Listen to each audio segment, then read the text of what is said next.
Hello, everybody. You are now live on YouTube.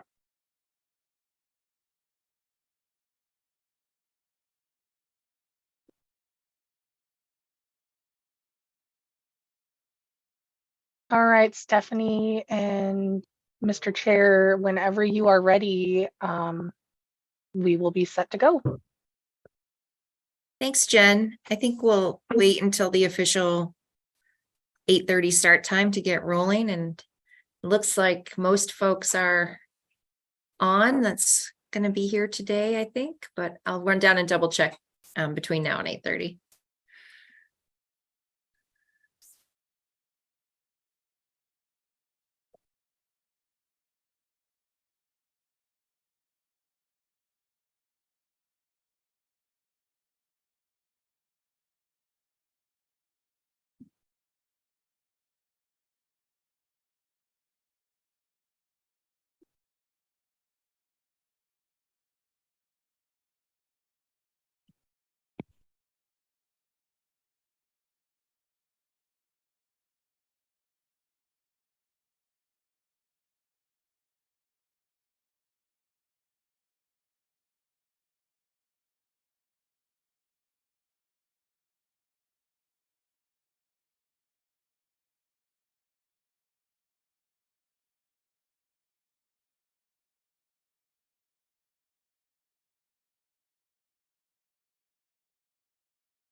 Good morning, everybody. Happy June 1. Good morning, everybody. Hope everybody's doing well. Looking green everywhere and not too green. I know some places it might be not too green, but too wet maybe. So thanks everybody for getting here. I know it's a very busy time, and I'll try to look at just so you know, if I'm looking at you like that, I'm looking at the computer, that's the camera. If I look up, there's not a fly in the room. And I'm not wondering what's dripping off the ceiling, but kind of weird. So shortened agenda. We're gonna go through home reports and then get into some FWP updates. And then our responsibility of reviewing open palace. So there's a number of those to go through. Some will be pretty quick, some might not be. Then we're gonna do the subcommittee reports that Dale and Everett headed up. And then get into public comment and final comments and meeting setting for the next date. Okay, should be pretty short and sweet. So let's start with home reports. How about from the furthest distance? We'll click on over in Glasgow and see what's going on over there with Lee. Well, why do you always start with me? Do I really? No, I don't, we've had about a month of spring here. The spring didn't start till the end of April. And now on the 1st of June, I don't think it's ever looked any better here ever. And there's green grass. It looks like you could hay the borrow pits already and it isn't done. We're supposed to get 2 or 3 more days of rain.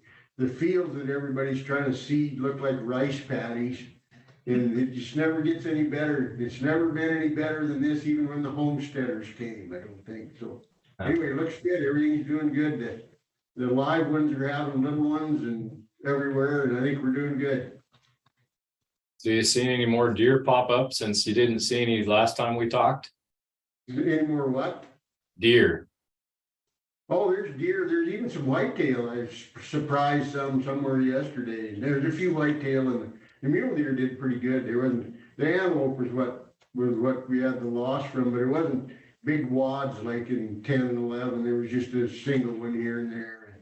And they've come to new territory now. A bunch of them are trapped on the south side of Highway 2, the south side of the railroad track. So the new ones, that'll be their home there from now on. Be like 10 and 11 when ours crossed the lake and the old does drowned trying to swim across the lake, and all the young ones were on the south side, and they're residents of patrolling them in Fergus County now, Macomb.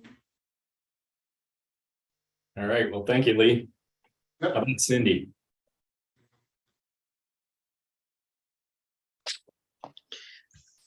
Hi, just a couple things. People were pleased that the elk draw came out early. That was good. Just a few comments about the blip we had on the moose draw, because we had that blip on the elk draw just a couple years ago.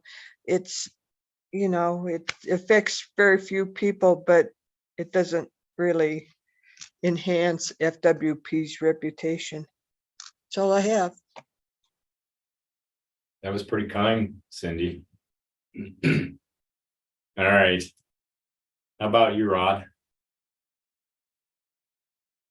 I'm kind of like Lee. We're very, very green. It looks like paradise up here, but obviously we have no old grass to cover up the new. So we've been getting all sorts of rain.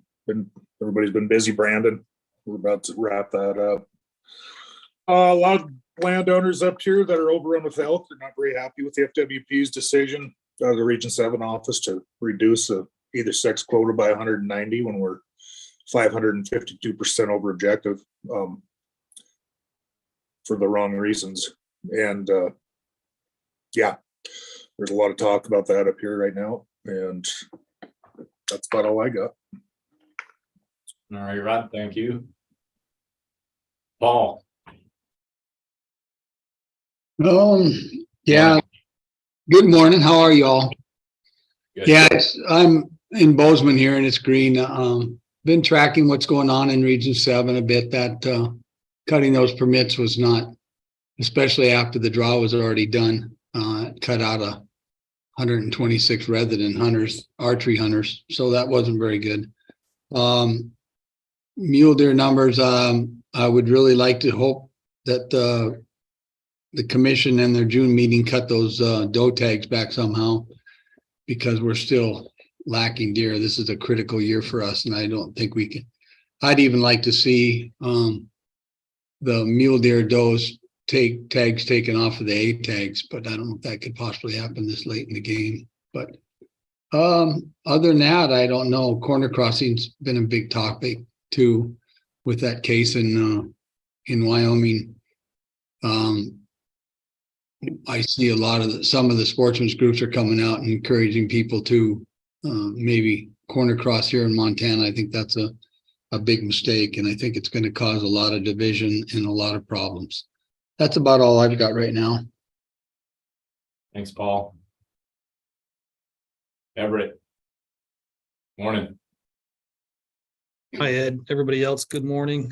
Just a few things on my radar. I think at the top of my list are the draw issues that we've had recently, and not to disparage the department too much, but it seems to become an annual issue now, and looking at how we might be able to, I don't know, do some quality control on that or whatnot. But I got to tell you, if I drew a sheep tag finally after, I don't know how many, 15, 20 years of points, and then somebody came back and said, nope, I might still be going. I'd be pretty upset for sure. So I just, I know that's on the department's radar, but I think some more scrutiny would be well benefited on that. You know, as Paul talked about in Wyoming, that corner crossing decision, I think that's something that we should be looking at. I think I've said before that this is probably the safe spot for all of us to be discussing that topic. And I would like to find common ground and ways that we can find understanding on that subject. And I think that federal decision is going to be impactful in the near future. Also, you know, the severity of the winter and Wyoming's response to dropping tags specifically on antelope is something that I've been watching, and just their response, immediate response and continued response to their management, I think has been really exhibit. And you know, as a guy that loves antelope in Wyoming, it's just it's sad to see something like that. But I think, you know, in Montana we deal with really similar circumstances, so something for us to kind of watch. And then I think I would also say a couple of weeks ago I was in Helena at the Trapper Education Academy that Wade put on, and it was really well done, and I'm excited to be a part of that hunter education opportunity too. And then of course we've got the working group coming up in a week or so. So I think there's a lot there that we can do to kind of speak to either behavioral issues or ethical things that we see in hunting across the state, but maybe just some things that we might be able to implement as a department to, I guess, kind of just increase what we're doing with hunter education. So I'm looking forward to seeing that. But otherwise, kind of quiet in Region 2 right now. All right. Thank you, Everett. Eric. Morning. Morning. Kind of the same thing as Lee. It's green. Country looks as good as it's ever looked. We're seeing a lot of antelope start to head back north toward Canada. A lot fewer than headed south this winter. A lot fewer fawns with the antelope, like to the point of hardly any. And the mule deer fawns are yearlings now are few and far between as well. The winter mortality was high in 6. And just hearing the same thing like Rod about the elk permit deal down there in Region 7, why it was cut back doesn't make any sense at all. A lot of people unhappy about that. And of course, a lot of people unhappy about the botched drawings again. So other than that, that's about all. All right. Thanks, Eric. Dale. Well, good morning. A lot of what I have on my list has already been said, but the rain has been phenomenal. I've talked to a lot of landowners, and the spring was great. So after last year, the calves lost during last spring and the snows that we received, it's been very welcome. And unlike some of the people in Rod's country, a lot of the areas where my friends are just getting branting now, so that'll be off and running as we speak and for the next couple of weeks. I have talked to a couple landowners that said they don't know where they've come from, but they're seeing a lot more deer this spring than they saw last fall. In my travels, I'm probably seeing more deer, but I would have to say the numbers are still below what I've seen as an average over the last 10 years. Hear a lot about the license snafu. Another thing I'm hearing, and I just think it's something that this council will face, the non-resident crowding issue, especially as it relates to mule deer and antelope. I'm guessing that is going to be a hot topic at the legislative session in 2 years out. Just kind of what I'm hearing from some of my people, they think that's going to be a big deal. Of course, corner crossing is going to be a concern, and I agree with Everett or whoever brought up the point that is something that I think we could weigh in on. And then our spring turkey season, which was really good. There's a tremendous number of birds around southeastern Montana. That ended yesterday, and those mornings got very early when you can shoot at I want to say about 4:45 in the morning. It made for some very, very early mornings for some of the late season hunters. That's all I have. Thanks. Thank you, Dale. I think that's everybody but me. Yeah. Yeah, I've heard all the same. The thing I'll add is after our last meeting, we had that landowner appreciation dinner over at Montana City. And I know Stephanie will comment, or that's in the notes. But the thing was really impressive to me. I mean, I know a lot of those folks, and it was really great to be there with them and kind of get a feel of their excitement about what they do in cooperating with the block management program.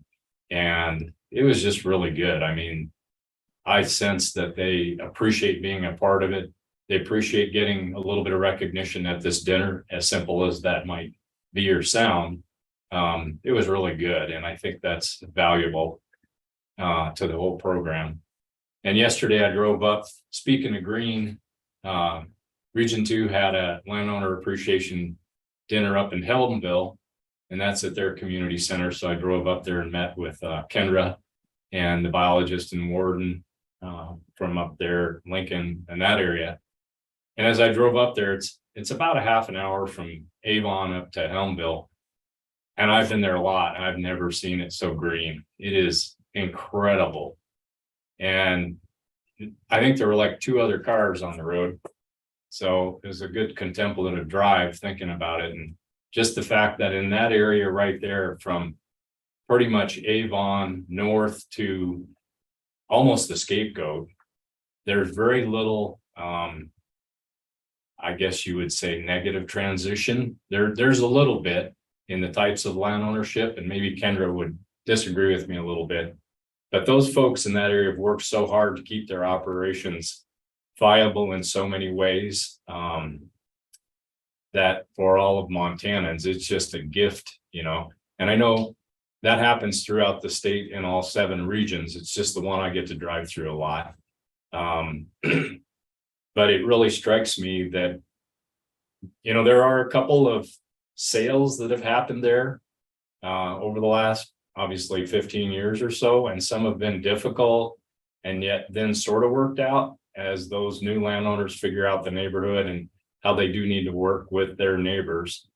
And then there's been some where they were sold and divided up. So, that scares me as a person who hunts in that area and spends a lot of time with those folks doing other things too. It's just a little microcosm of what we all deal with in our locales. But the thing that was really impressive at the end is those folks definitely work together. They've got the Blackfoot Challenge up there, which is a concentrated focus on their neighborhood. And they have a lot of recreational use when you consider the Blackfoot River, the Scapegoat leading into the Bob, and various recreational amenities in that area. So they got lots of traffic. they at times have a whole lot of elk and have to deal with too many elk. And they've done it with all the various tools over time, from damage hunts to drawings at the local bar. And I think they're making it work pretty good for themselves. Yeah, they have sometimes where there's too many deer, sometimes where there's too many elk. A lot of times where they don't like how many grizzly bears are there in their backyard. But that cooperative effort, they're very different people when you get with each one of them individually. They're all as unique as each of us and all of you guys there and in your neighborhood, but they sure work hard together to make the most out of each situation that they face. So just an impressive opportunity to be with them. And as we go on in the years, if you get a chance to do those, I know a lot of you already do them and have done them. But it's a real good eye opener and ground level. At the Helmville one, a number of them had never heard of PLPW. So they didn't even know. And that's just simply due to the fact that they've got their nose to the grindstone and they're doing their diligent work on their places, you know, being great stewards. So nothing specific in there other than the fact of how much they work together to make the best of that part of Region 2 in Montana. So, all right. Thanks all for your comments. I don't know if you can see we have Hope here. I don't know if she wanted to address anything at all, particularly like license drawings, any comments or block management. Not that I put you on the spot. No, Mr. Chair, apparently not.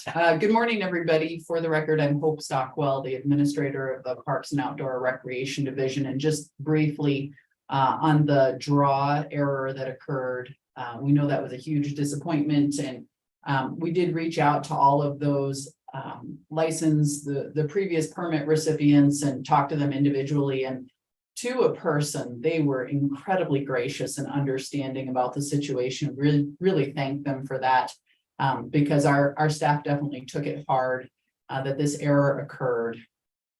We have made changes already to ensure that doesn't happen again, but it was based on the work process when the commission quotas are set and how that got inputted by an individual staff member into the sheet used for the draw. In any case, it was human error that caused it, and it wasn't caught when it was also human error in how we double checked the numbers.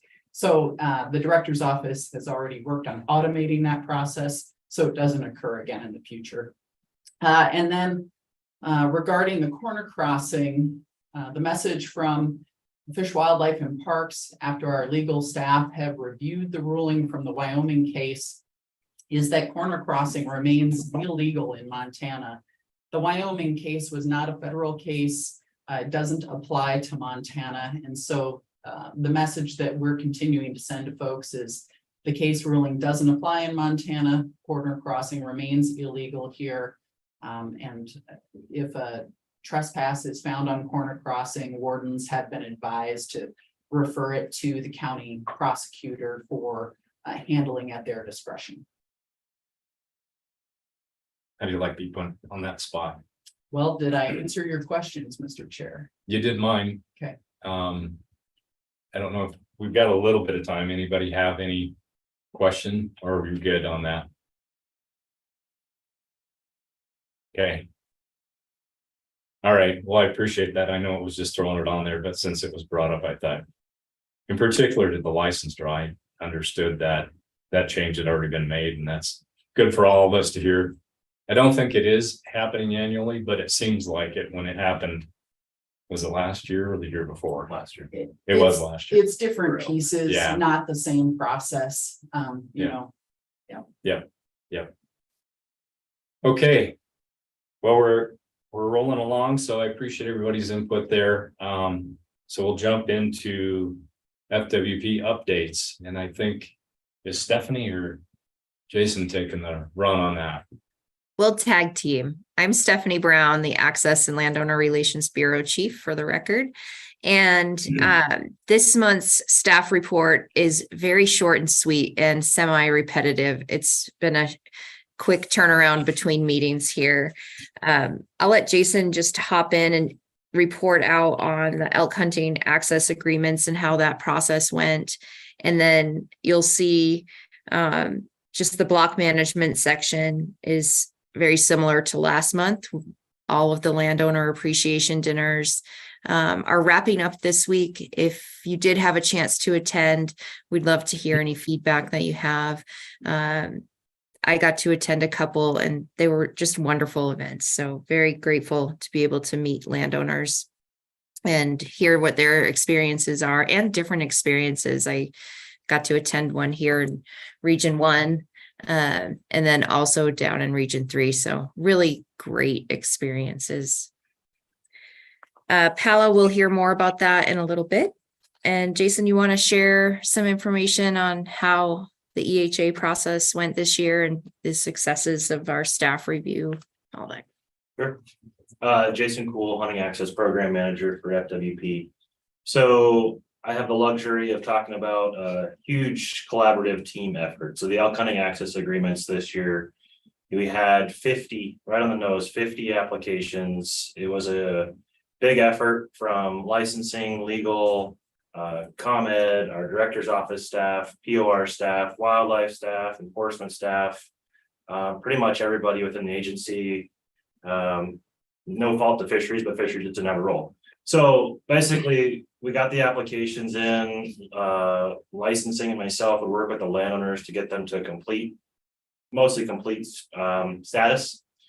We pass them out to regional supervisors, regional enforcement captains, regional access managers, regional wildlife managers, and they would pass them along to their staff respectively and get feedback on all of them. We ran that feedback through to provide some comments on the master list, and that master list is available with the commission materials. So the commission will review all 50 applications at their June meeting here next week. And then from that point, once the commission approves, or decides what they want to do, some will need another draw. So the 690-20, we had more applications this year than we have permits available or potentially permits available. The department's recommendation is that we do the same 10% over the already approved quota that we did last year. So with 690-20, I think there's an additional 5 rifle permits. So that permit is a specific archery permit versus or a rifle permit. So 690-20 is the rifle permit. I think we had 9 applications for those 5 permits. So we'll have to send those again to a randomized draw should the commission decide to do that. But yeah, it was a huge team effort. Hope, myself, legal, we all jumped in and drafted all the agreements that go with these applications. So those are also posted.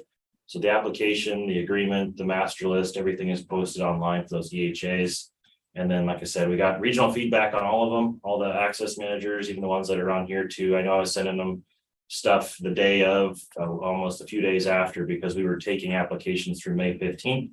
And so once the mail showed up, we kept on getting applications, and even up until last Monday, we were still getting stuff in the mail that had been postmarked on time, but it was just a really quick turnaround. So hats off to everybody to make that happen. It was not easy, but I think we ended up with a really good product, and we had 37 applications last year and we'll have 50 this year. So seeing program growth there. Questions for Jason on EHAs? Jason, I have one Dale trivia here. Did you say that list of the applicants are in the packet for the commission meeting that the council can look at or anybody can look at? Yep, that's correct, Dale. So the 25th, we posted all the master list and then everybody's application as well as their agreement or draft agreement with each of the projects. So that should be on the commission webpage under the elk hunting access agreements section. Okay, thank you. It's a drop down. Previously, just the 2022 report was there, but then as of last week, which would have been 2 weeks prior to the commission meeting, we got everything posted for public viewing. Okay, thanks. Paul? Jason, you thinking this is a pretty successful program? I mean, we're seeing a lot of access and a lot of opportunities created even from 21 to 22. Yeah, it's definitely creating landowner interest. You know, there's certainly opportunity to hunt places that never would have been open to public access or free public access prior to this bigger effort behind the program. There's still a number of properties that are also in block management, so the access was already more or less secured. The landowner is just looking for a permit to hunt their place, but so yeah, it's a good program. It's a good balance. It's certainly a tool in the toolbox. Anything else, Paul?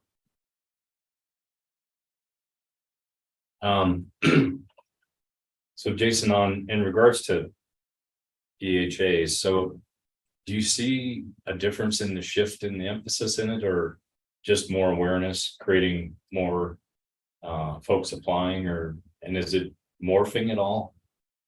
Anything strike you there? I don't know about morphing. So we did do a targeted message to everybody who applied with landowner preference and did not draw. So we took that email list and said, you know, make sure you know about this opportunity. We also did do personal contact to every landowner who was in the program last year. So a good majority of them also applied again this year. I don't know where the overall interest is growing, but we have made at least a more direct effort to those individuals who would qualify, and like I said, had not successfully drawn with their landowner preference, because that still provides that opportunity to hunt their own land this fall. And did we see some folks drop off that had been on it? There's a few that didn't re-enroll for various reasons. I don't know if it was just a timeline thing or a program structure requirements thing, but there were a few that decided, or maybe they drew their landowner preference this year and would like to hunt the whole district as opposed to just their private property. So yeah, there's a variety of reasons there that somebody may not enroll, but we picked up a good 2/3 probably of people that applied last year, also applying this year. So in this big effort that you're talking about with everybody being involved, have you guys seen anything that strikes you that might need to be improved upon in the program, or not yet?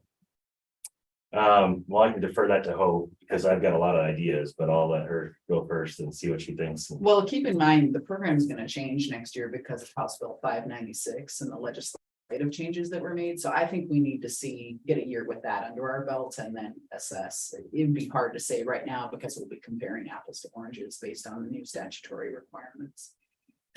And were any of these applicants aware of that and what those changes were? And was there any comment in that regard?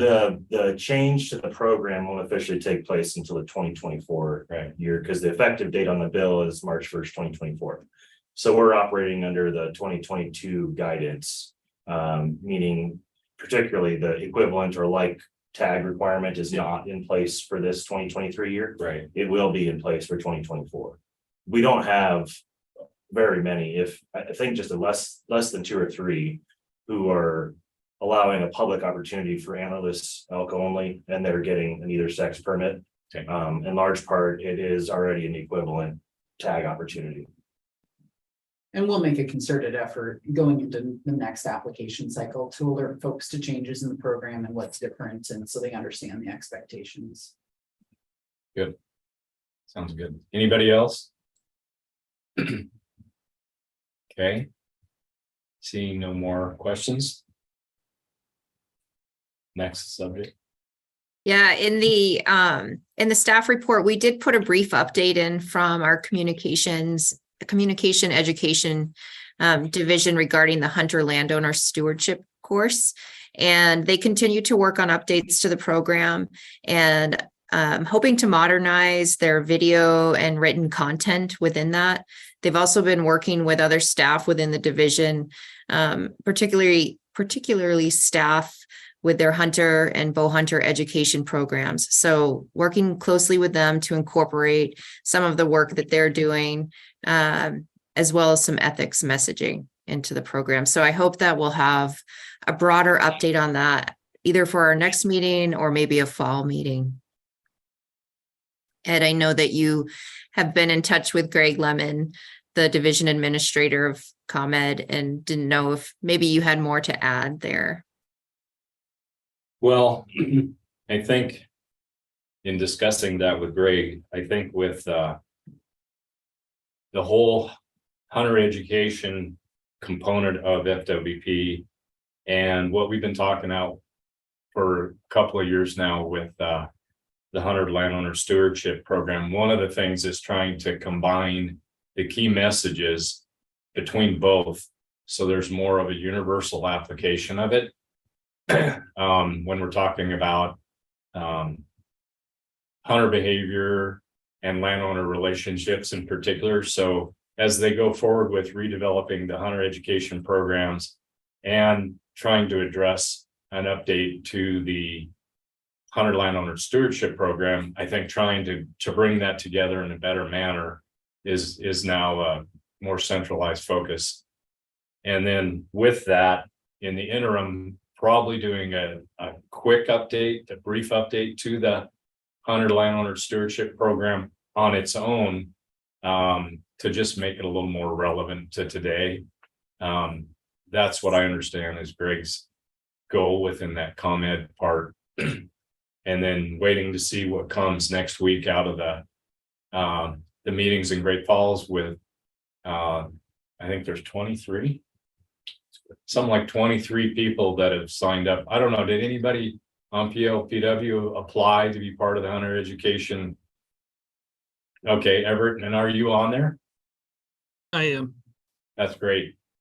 So have you heard anything different than that or anything particular yet? Or just waiting to get there? No, but we do have quite a bit of homework. We're reviewing all the manuals and all the online stuff. So there's a significant amount of prep work before we go.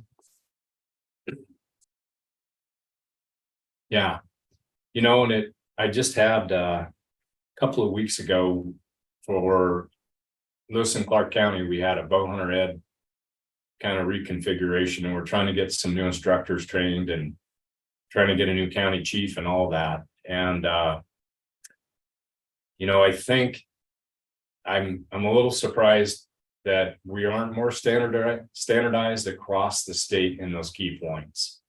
And I think that has to do with, you know, volunteers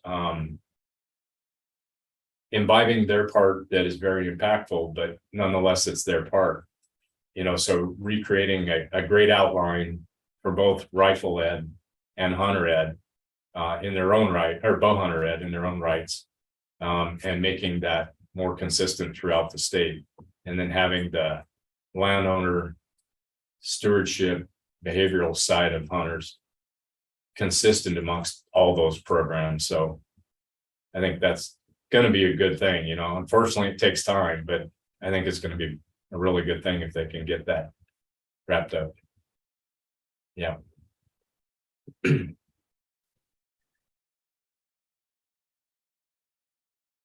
Anybody else on education? Yeah, it was up there for a minute, but no. Okay. All right. What's next, Stephanie, on yours? Okay, it looks like if there's any questions on the staff report, Jason and I are happy to try to answer, or if there's any other questions for staff in general, we're also here to try to answer any questions that we can at this time. Okay, there's Dale.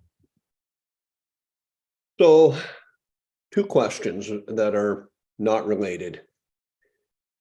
The last legislature, based on input from Fishwa or from PLPW, Senator Heinbach carried the bill to raise the cap for block management to $50,000. My question for Stephanie or whomever is are there any efforts at Fish, Wildlife and Parks to look at how that money might be allocated in the future? I mean, I guess I'm thinking, okay, we have $50,000. Yeah, if they have a lot of hunter use days, they could get more money. But are are there other things going on, or are there other efforts within the department that are looking at how that money might be doled out? And let's tackle that one first, and then I have another comment on another issue. Sure. Thanks, Dale, for that question. Right now, we're looking at all options. I will say that staff have worked on a few ideas, but the numbers haven't been crunched on it, and the analysis is currently being worked on by our CFO. So that's kind of the short answer. All opportunity to talk about it is on the table still. So if there is something that comes out or of the department, will PLPW have an opportunity to weigh in on that before it becomes final? I believe that is the plan. Yes. Okay. And maybe just to add a little bit more on that, Chairman.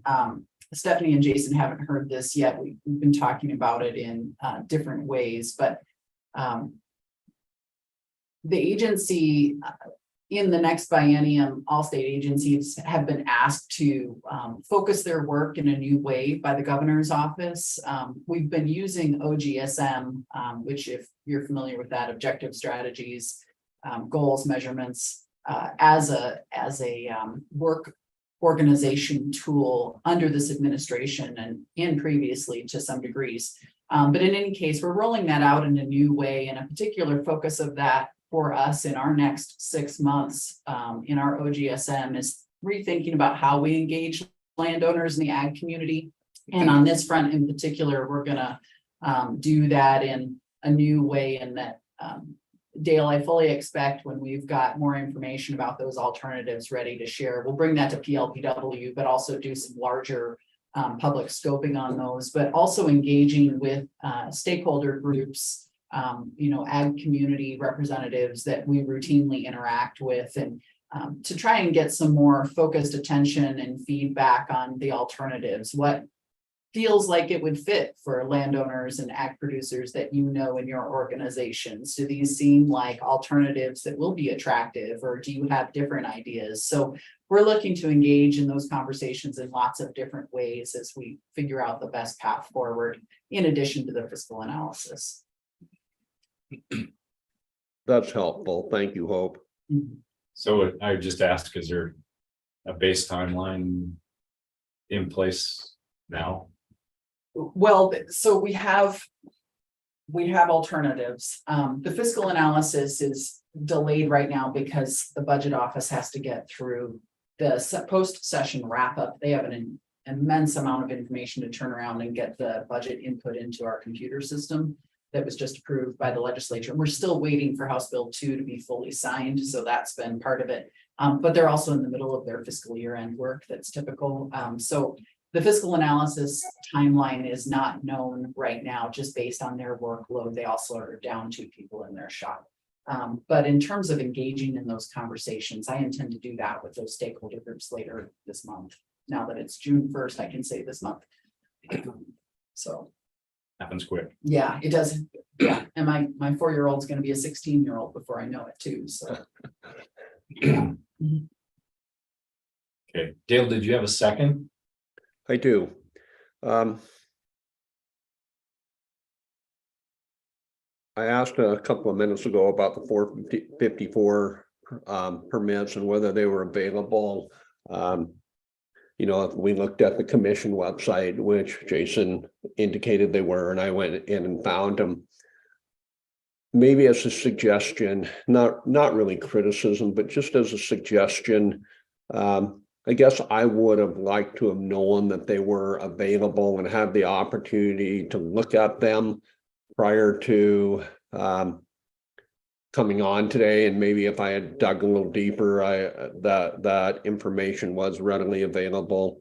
But I also think about the public comment period, and the 454s they're a hot topic. There's a lot of interest in the state. I think some of the angst has minimized over the last few months, but at the same time, I do think it would have been nice for not only PLPW, but the public, that if there is public listening in, to to have had access and be able to review those prior to the meeting.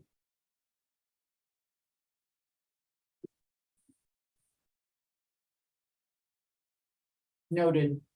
Okay. Cindy? Question?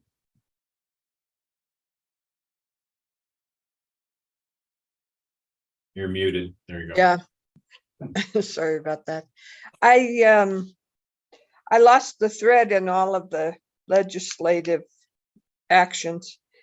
Could someone explain to me what the status is of monies for Habitat Montana?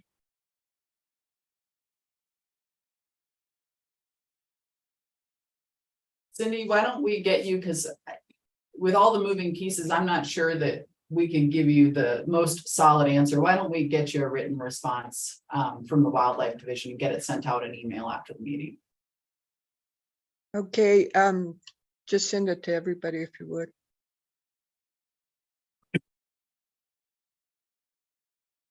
Okay, thanks, Cindy. Anybody else?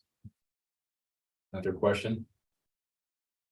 Seeing none. Stephanie? You still go? We are good. Yeah, I think that we can go ahead and move forward to the next agenda item.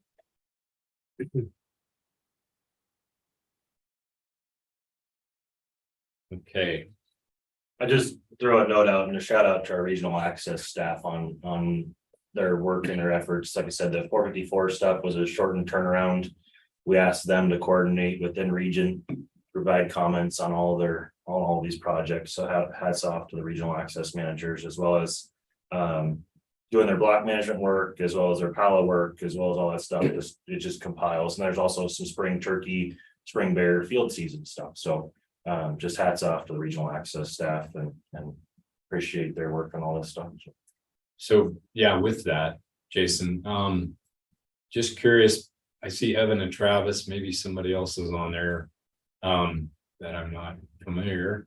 Do you have like a brief comment about like where you're at right now and how it's gone for you up to this point on getting all these contracts signed and brought to home? Maybe starting with Travis.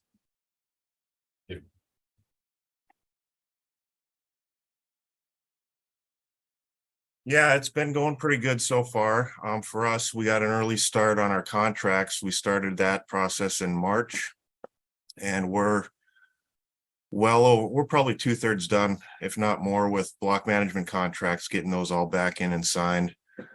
Spending a lot of time out in the field with the landowners, getting that done. Wildlife staff and enforcement staff has been a big help with that as well. Yeah, we got through all the PALA stuff pretty easily this year. I think that went well. And the EHA stuff, we just, as Jason sent it, we worked through those with our wildlife staff and enforcement staff and got feedback back to him as quickly as we could. And right now we're just wrapping up spring turkey. So we got sign-in boxes to go close back up and collect all those slips and data and get that all entered and put back into the new contracts. So it's been going good. It's been a big help having the new resource specialist position to help out with all of this. So it's been a huge help, and I'm very thankful that we have that extra person to do all this extra work we got. So that's where I'm at. Thank you.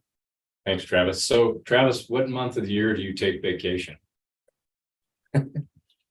I'm gonna take a week off the end of this month.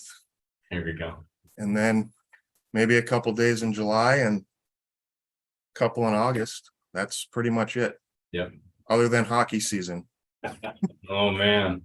which actually I'm going to mine it for hockey this weekend. So You're steadfast, I'm sure.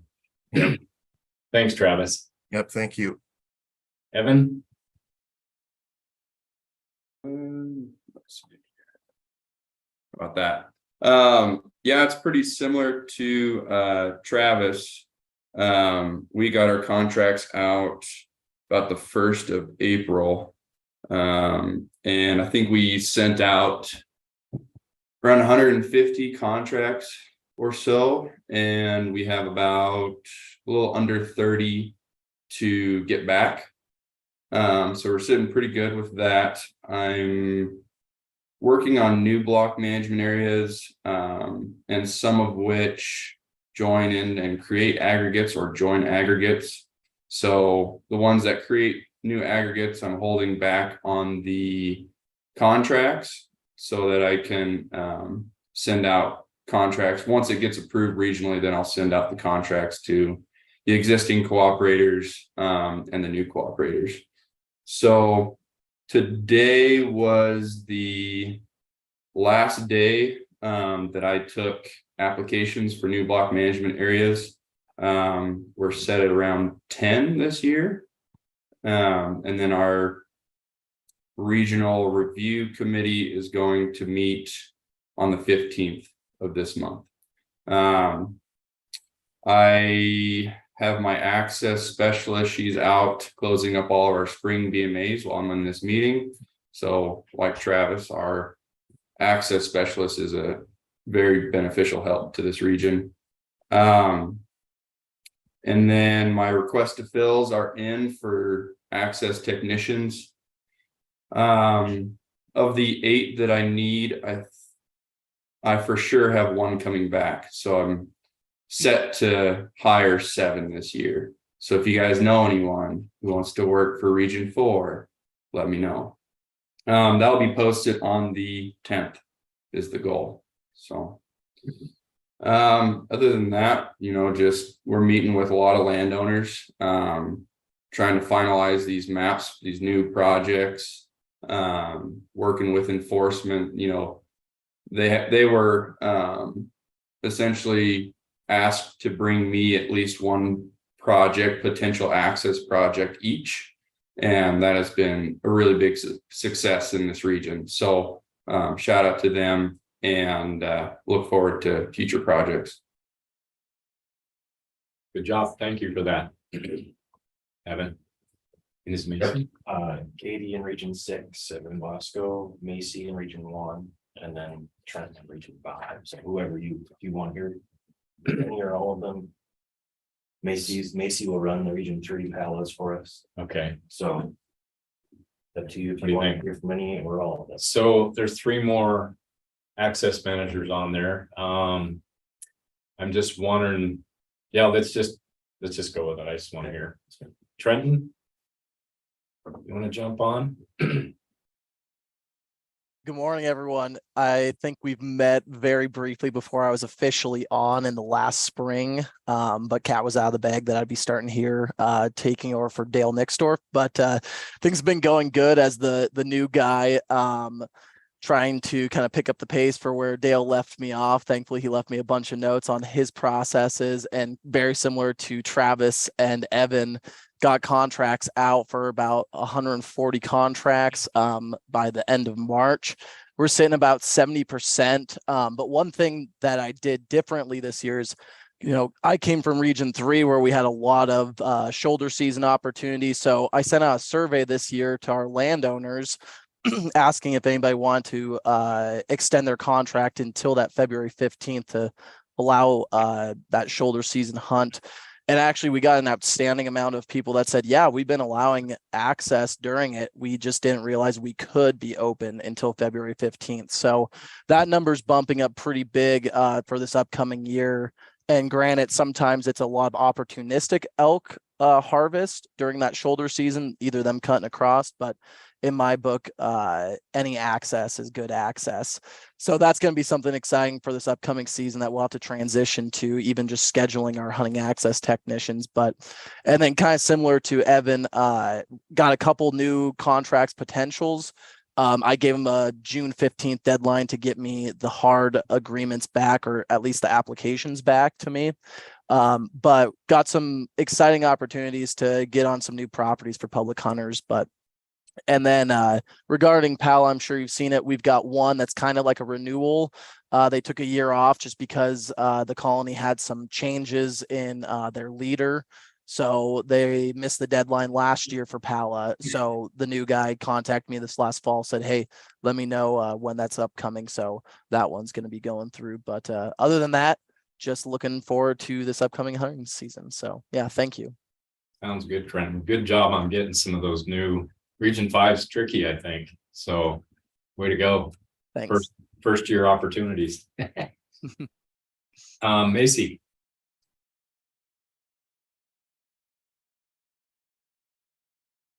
All right, hello. Morning. Oh, hold on. We're trying to think. We're hodgepodging our system here. Okay. So I'm Macy, Region 1.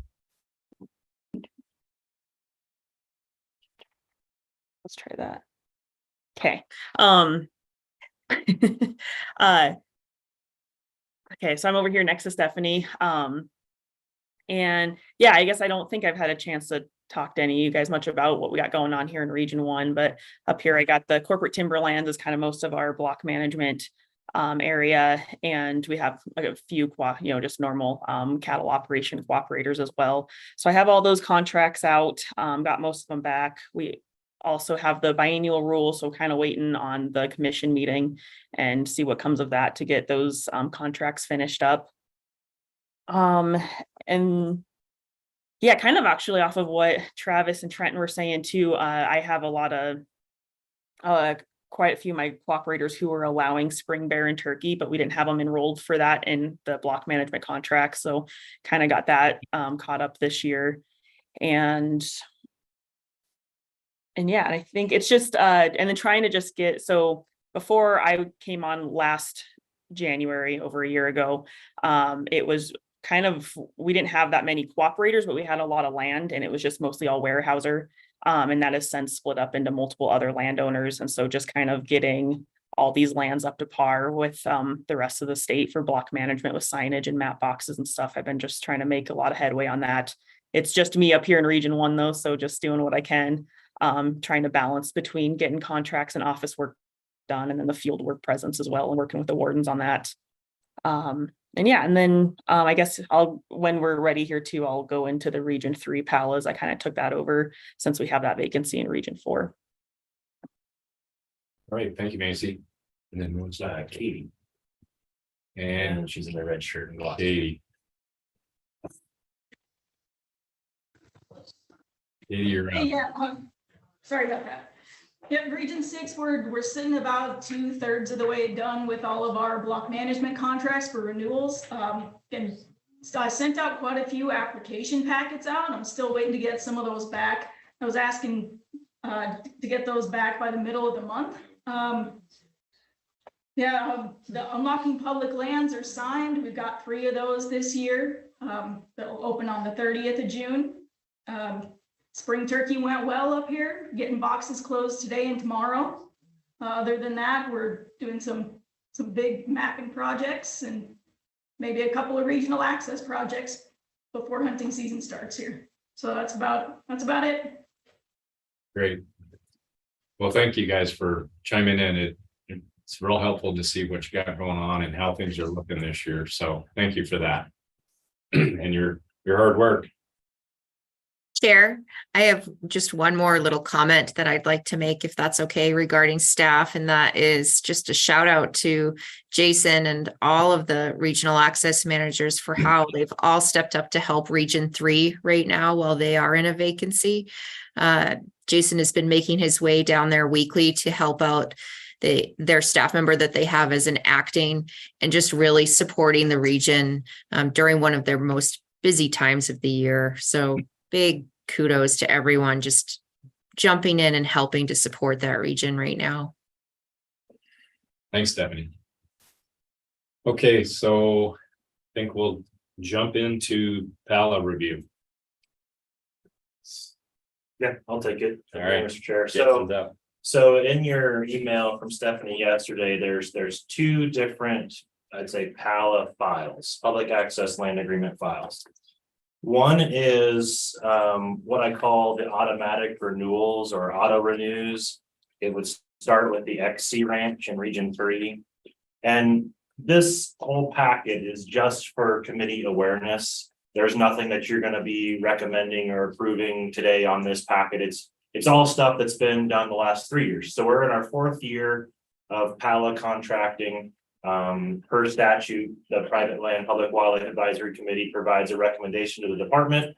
And then ultimately it's the director's decision whether or not to extend an agreement. So everything that's in that auto renew packet has already had an agreement signed. It's been reviewed by this committee. It's already off the table. So I'd turn your attention, and that's just for your reference. So I'd turn your attention to the other one at the top of the title says 2023 Public Access Land Agreement Summary of Eligible Projects. And it starts with the Carey Brothers Partnership in Region 3.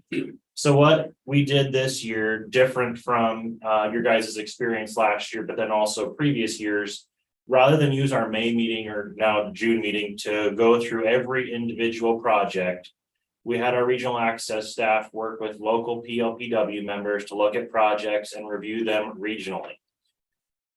Most of them already went through the regional review process, and we can ask if you have any questions specifically on any of them that you want to talk about, we can do that. But in large part, what we're going to focus on today is the 4 public access land agreements from Region 3 that did not go through a local regional review committee because we didn't have anybody to coordinate that locally. There was just that vacancy for our access manager Region 3. So we're going to use this meeting to look at those Region 3 projects. And then there was a couple questions on a couple Region 4 projects for the Square View Grazing Association. And so those couple as well we'll talk about. But the rest of them in this new/renew packet are new projects either from this year or renewal projects from last year. Because this program is an annual program, if a landowner does a 1-year agreement, they had to reapply. And so that's why they're also in this renewal side of things. They used to, or to this year's program, they did pay the $5, but through a bill that we just went through, we got that $5 application fee removed for the 2024 cycle. But for this year, again, they had to reapply and pay the $5 to submit their application. So we'll focus on the Region 3 projects first, and then we'll talk about the couple in Region 4. But the rest of them all went through with a regional review committee through your local, through the representative PLPW member, and every one of them were recommended to move forward by the local PLPW member, except for those 4 in Region 3, and then a couple we can talk about in Region 4. I know at some of the meetings, particularly in Region 6, there were good conversations, and even some of the initial estimates provided by the department were changed through that meeting. So we do have some vetting there that's happened, and that's taken place with the local PLPW members. We have, if all of the agreements as proposed go forward, there'll be about 228,000 acres of inaccessible or underaccessible public land opened through the public access land agreement program just this year. So what we do is you combine that total of 228,000 with the original packet I talked about of ones that were automatically renewed. Most of them are multi-year, 10-year agreements, and those are about 312,000. So overall, we're about 540,000 acres of public land that's opened through this program, or improved access through this program. So like I said, we'll focus on the 2023 public access land agreement summary of eligible projects, starting with our Region 3 projects. There's a couple renewals and then a couple new applications, and Macy, to her credit, graciously took these on. As you guys know, there's a lot of steps with these in terms of trying to coordinate regionally, but then also reaching out to our public land agency partners to coordinate what their thoughts are on these projects. So hats off to Macy for being willing to take these on and work on them as well. So I will turn it over to her if that's okay with you, Mr. Chair, and we'll start again with the Carey Brothers Partnership, Dunn Canyon Road, if there's not any other question. Do it. All right, I'll share my screen here.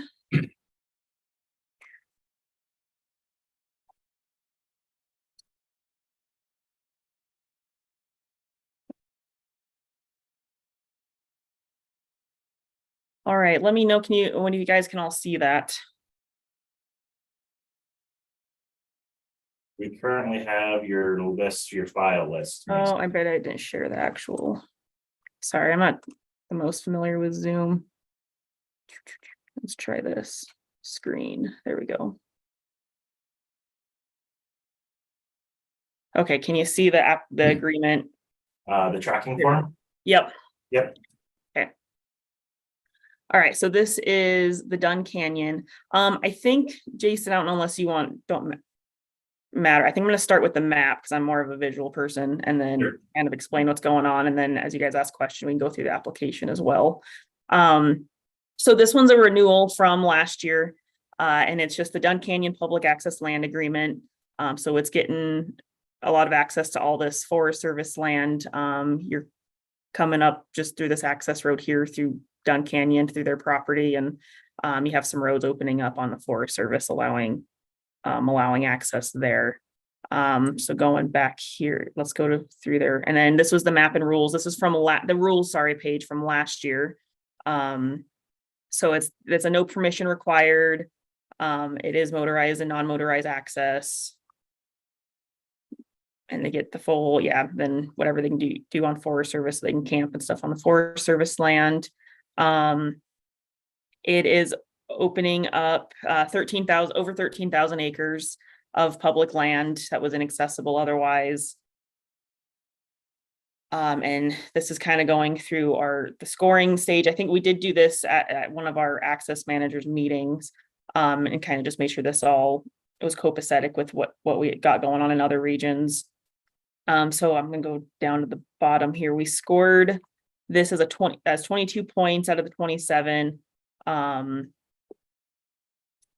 And going through all the enrollment payment, they're going to be open up for the fall hunting only. All public land activities are allowed. So kind of just going through this process, we got them a total regular contract payment of $4,350 and then we added on with the improvements that they asked for $1,000. So we got them at $5,350 for their contract payment.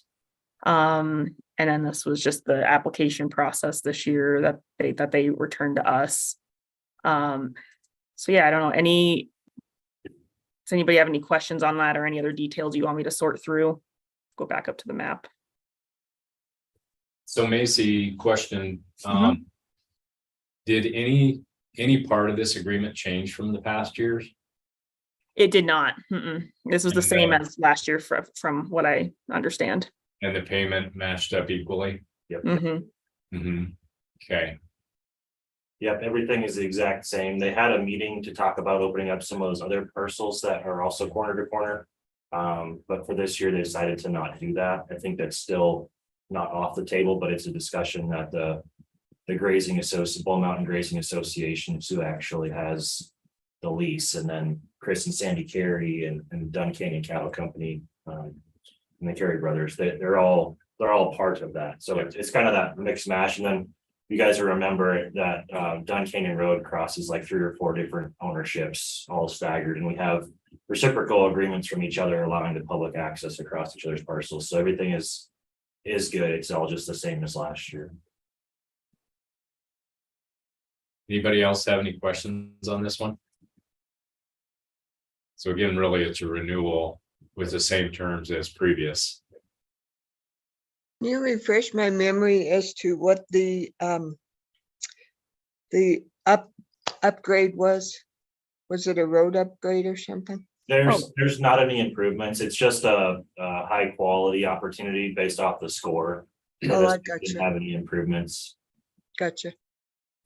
So it's just a payment to the 2 entities that have the primary ownership on the road, and then they again would allow that Forest Service access throughout the fall. Paul, you have a question? Do they have an estimate on 100 days for these projects at all? We could look up 100 days on the block management, Paul, but as far as the public access land agreements, we don't capture any use data. In part because it's a big administrative burden to capture and collect permission coupons and slips and all that. We don't have any data for PAWA specifically, but we get you the BMA numbers. Well, it's okay. I just was curious if they had any Do you get a feeling that it opened up a lot of access, a lot of use was on that property? I would assume there is, isn't there? Yeah, so Paul, it's an area south of Helena, out of Boulder, and it definitely sees a lot of use, and it's really hard to get into without that access point. It's almost impossible. There used to be a southern access, but that no longer exists. This is the one where we had a lot of questions about, was there a public right on that road? And that's part of the reason why we have 1-year agreements on it too. And also doing this in hopes to add some block management at some point in time through all the parties down there cooperating. So it's kind of a renewal. It is a renewal. And I don't think it's any different. The issues aren't any different than they were then, in my mind. So anybody have any opposition to proceeding with this? Paula? Seeing none. Okay. We recommend to the director for the approval. Okay. Do the PV Ranch next, Macy? Yep, we'll just do Paradise Valley here. Do the same thing when I scroll down to the map, because I think that makes it clear first. Let's see, zoom out here a bit. Okay, so this one's a new one for this year. It is south of Bozeman here. You can see my inset map. You're going south down here on kind of near this West Pine Creek. And it's Paradise Valley Ranch. You have their parking area here, and they're going to allow walk-in access only right here through a trail, which isn't established yet, but I think they're willing to just kind of make an established trail here that gets you to this BLM parcel. And so moving up, let me get you the numbers here. We're looking at this BLM parcel is 286 acres. It is not leased at all by anybody right now. I did reach out to BLM and talk to a representative there. They haven't gotten me the official written approval on it, but she didn't think that there would be any concerns on their part from this proposal. So we got this a score of 13 points. It's not a ton of access, but or a ton of land, but it is a nice parcel that doesn't have any access otherwise currently. And they're just wanting to make it for the normal hunting, general hunting seasons. I think, we have it here from May 1st to November 30th. Yep. And so we got them a total contract payment of $790 with a $1,000 improvement cost. And I think that was part for the gate to the trail and for some of the trail maintenance. So we got them at a total of $1,790. And just they'll have it open from May 1st to November 30th was their proposal. Any other specifics you guys want me to go over? So just highlighting, Mr. Chair, this one is only public access from May 1st to November 30th. So it would be other recreations. It's not for the hunting season. And their initial cost estimate for the gate installation is $800, so our $1,000 improvement cost is right in line. So I think I saw a 5 on demand. Can you explain the demand on 286 acres? Yep.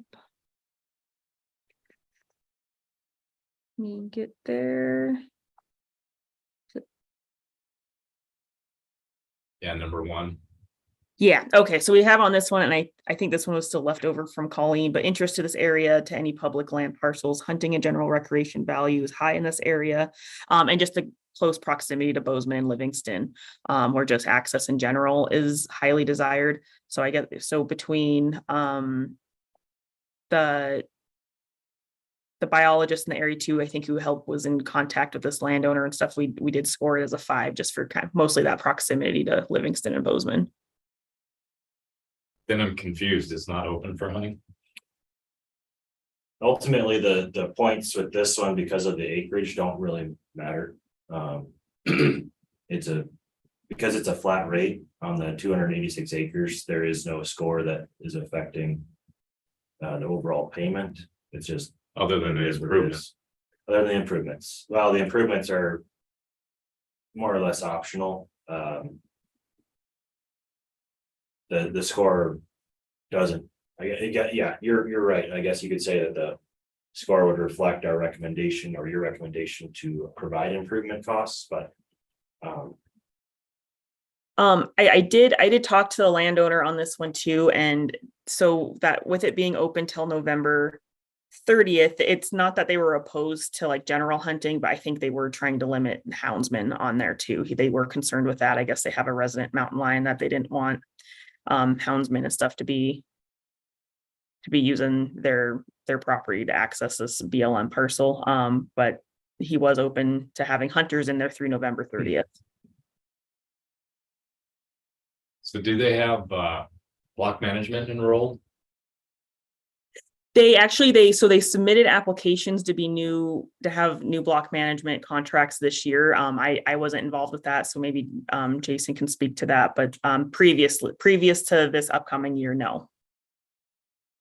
yeah, they had put in an application for block management for the Paradise Valley Ranch this year. What we found through the process is that they wanted to restrict bull hunting to Park County residents only, and then cow hunting to Montana residents only on their block management. And because of those two reasons, we decided to not enroll them in block management this year. We are exploring possibly using a regional access project. So another tool in the toolbox, a different program that can accommodate some of their requests still to restrict residency. But for block management, you have to provide fair and equitable access for all, and so that wouldn't qualify. So there was actually 3 ranches associated with Mr. Blank here. Paradise Valley is one of the larger ones. Dome Mountain is another one. There was 4 applications submitted for 4 different ranches for block this year, but all 4, because of those restrictions, are going to be looked at differently, maybe and utilize some other tools we have to try and maintain public access for elk hunting on those ranches. Anybody have any comments? Paul, are you familiar with the area at all?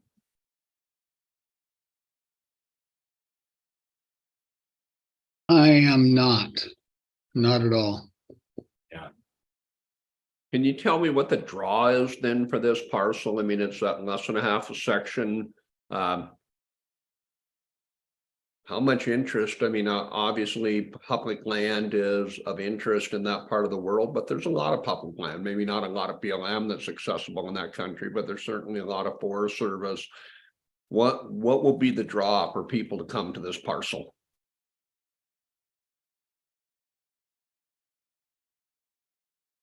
Yeah, that's a good question. I haven't actually been on site out here, unfortunately, with me just being up in Kalispell, so I'm not sure. I don't think we had any of our Region 3 biologists join on today. But yeah, I unfortunately can't. I'm not sure. Jason, maybe you might know a little bit more on that. I don't know fully either, Macy. Just the sheer number of recreation available, I think, is a big piece of it. I mean, just in general, there's a lot of demand for public recreation out of Bozeman, so. It is smaller, but it still provides a lot of opportunity for other recreations.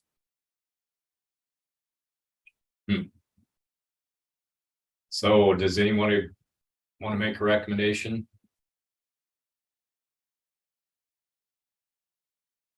Or against? How about it, Paul? You're in that region. Well, I had a question. I wonder, I know some of those areas in Paradise Valley have some great opportunities for late season cow hunts during the shoulder seasons. I'd like to know more information about this. It seems like, I mean, is there wildlife on it? Is there a lot of good opportunities for hunting? You know, that would be a question I would want to know before I really, you know, it's not that much money, but what does it really provide the public? You know, is it a good piece, or is it just an isolated piece with nothing on it? It looks kind of desolate there. I don't know.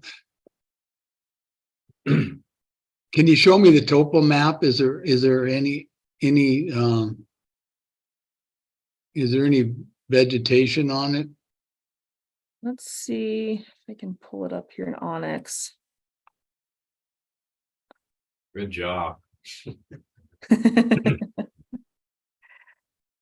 check here where I'm at. Should have put little pins down. Okay. Oh yeah, I was looking at the Dillon one. Bozeman. Oh, hold on, give it a minute to load up here on your guys' end. Hopefully.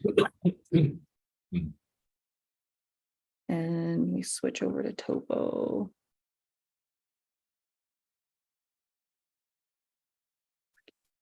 Antelope Butte, I've heard of that, but I've never hunted over there much, so I don't know. Oh, it's right next to the O'Hara Ranch. Mhm. It is pretty steep and rugged, I think, too, from what the landowner was telling me on that. Okay, give that just a second. So just to clarify again, I mean, so there is gonna be hunting. Potentially. He was open. Well, from what I talked to him verbally about, he was open to hunting just through that November 30th date. Okay, which excludes any damage hunt, which may not be relevant in that area right there anyway. So is that a recreational area where people are gonna go hike and it doesn't look like you can fish there? Yeah. I guess I'd like to know more about the property before we took a vote on it. Okay. I guess my last 2 cents on this one is to do the upgrade. In the beginning of this, we were looking at upgrades of any value and requiring a longer period of time to prorate that out. So $1,000 on a gate isn't a tremendous amount of money, but if they're in this for 1 year and we're done, is that a good agreement? For us, I think we don't know enough about it to understand the rating of demand for 5. That's my opinion. Anybody else have anything different?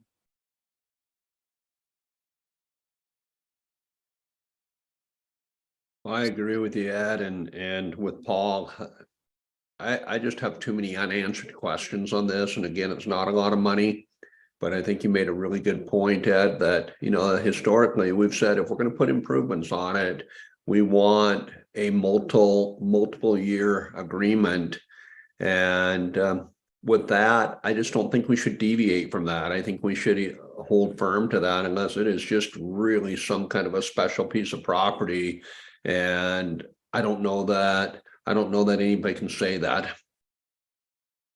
So let's do this. Let's not recommend to approve this one at this point, unless it can be further determined that for all types of recreation, it's beneficial to approve the program and then potentially to add a 2-year or 3-year to prorate that improvement. You guys all good with that? Ed. He had, Lee has it. Lee? The only problem I have with it is we've given our access managers a set of guidelines to go through on this, and if it doesn't fit the guidelines, then I think that we probably should set it aside. But we can't go through and second guess everything that we hire the professionals to do. Guys, and so I agree, this thing sounds like it's kind of a convoluted thing, but they made a deal with this guy.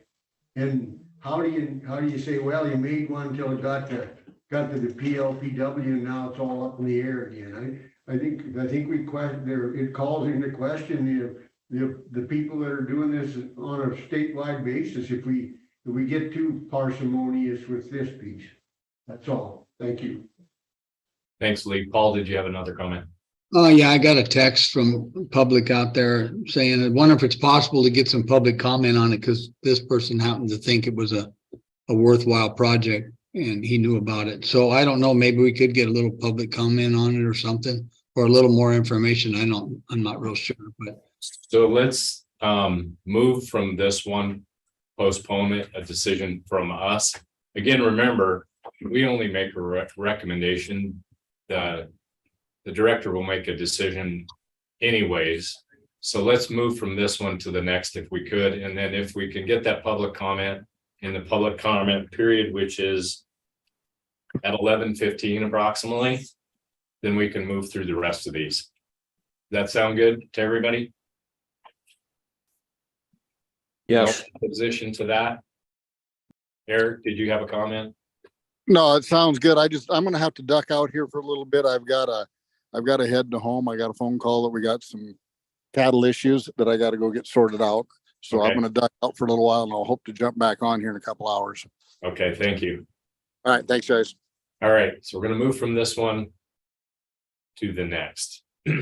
So with the next couple, I know we did have Dean Walty, the regional biologist for that area, also attending the meeting. So if you have these same kinds of questions that come up, Dean will be able to help us out for the two others. I was looking back in our administrative rule update this time that where we went from the 2 miles to the 1 mile. I'm trying to remember if we put a $1,000 per year reimbursement into the rule or not. I know it was in one of the drafts, but Hope will look that up for us. But that's just one thing to keep in mind too, in terms of Lee's comments for the more or less guidelines for the program. We have run with, at least the last 2 years now, up to $1,000 improvement costs per year. So just for context. Okay. Dry Hollow. Okay, so for this one, we have, this is also the Sauerbauer, I can't say this word, Sauerbauer Ranch BMA.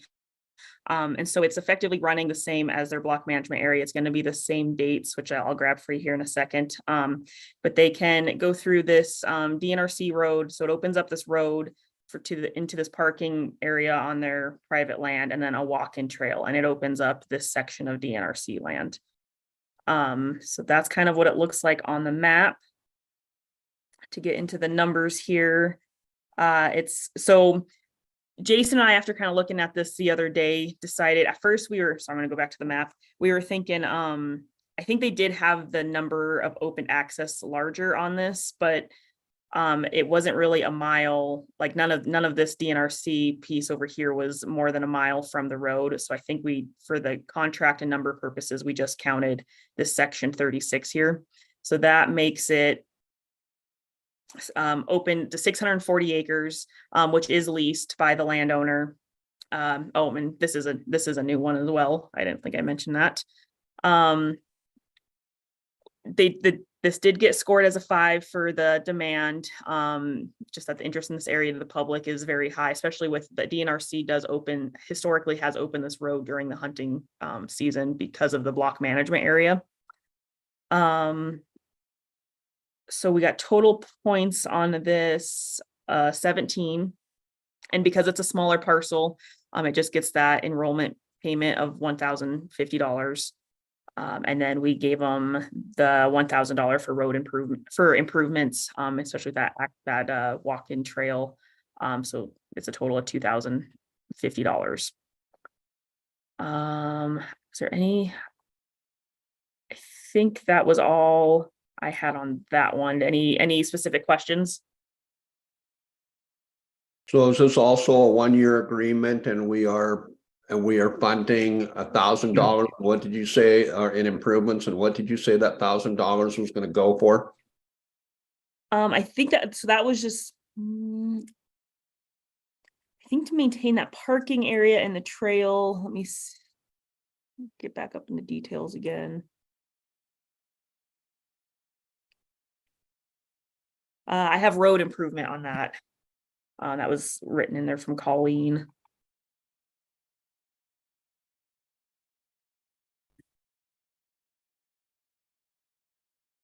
Paul, do you have a question? Your hand's up. Yeah, I do. There again, now in this does the block management, when they're signed up in the block management program, does it allow access to this isolated section or not? It would, because this section 31 is also enrolled in their block management. So don't the people have access, the public have access to it anyway? Isn't it? Yes. So we're kind of double paying them here? Oh. So Lee has a question. I see him waving his hands.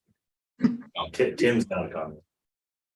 Yeah, I think if Tim and Drew could intercede in this thing and explain how the $1,000 for the management or the road maintenance is paid and that kind of stuff, I think it'd be helpful for those of us in the grade on the wash.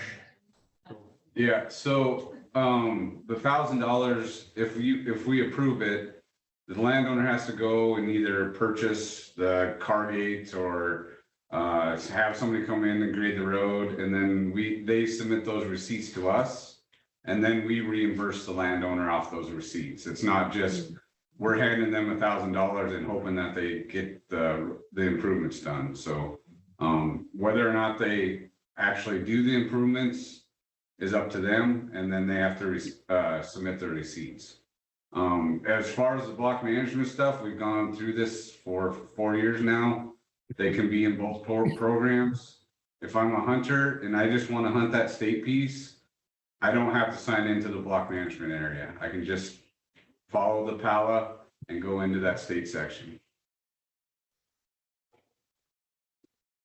And to tag on to Tim's comment about that, we've, definitely approved many PALAs that have some block access already, and we'll talk about that in another one a little bit more.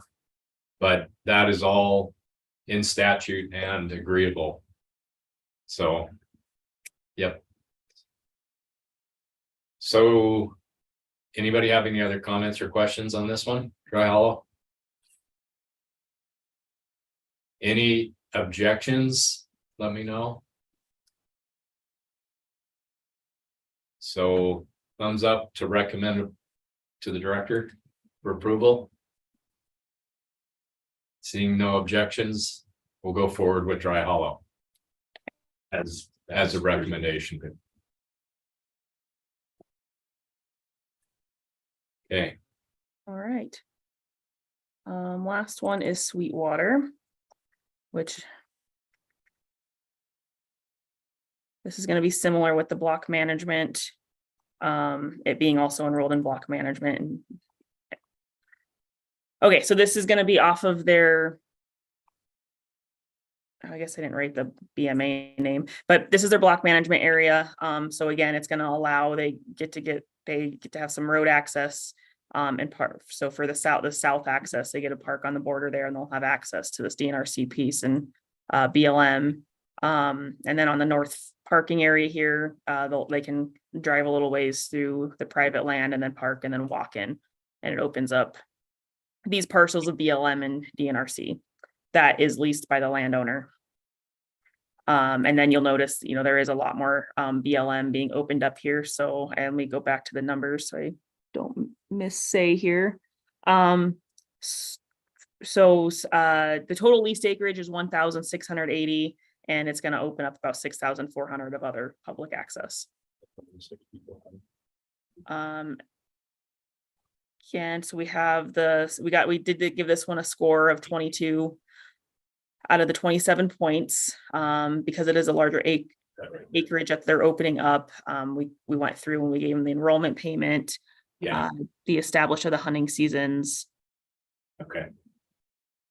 And so we got a total contract based payment of 5,000 with the 1,000 improvements. So for cattle guards and gates, so 7,000 total for this contract. And was this is just a 1 year? We did, but 1 year for this. He wanted to, the landowner did say just that they wanted to do it 1 year for the first year on this. This is the same landowner as the previous one, as Dry Hollow. And they just wanted to do a 1 year to start. Okay.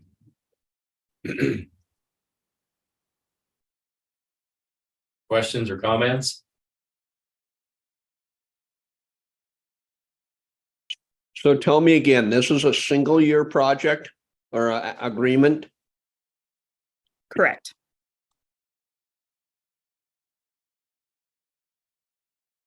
Really, it's the bottom south access. I mean, the walk-in access is kind of extra or beneficial because of the length. Foot traffic only can't be more than a mile. So it's the foot traffic piece, they have to allow horses or bikes or other things, but the drive-in access there on the bottom, that access road is primarily what the project here is looking at. It does open up a large block, as Macy said. The landowner in their letter said specifically they try it for a year, see how it goes, and if it goes well, they consider a longer term enrollment. So is there concerned about the longer term, the access road and what happens there? Do you know? I don't know specifically. Dean, are you still around or with us? Would you be able to comment? I know you worked on these projects specifically.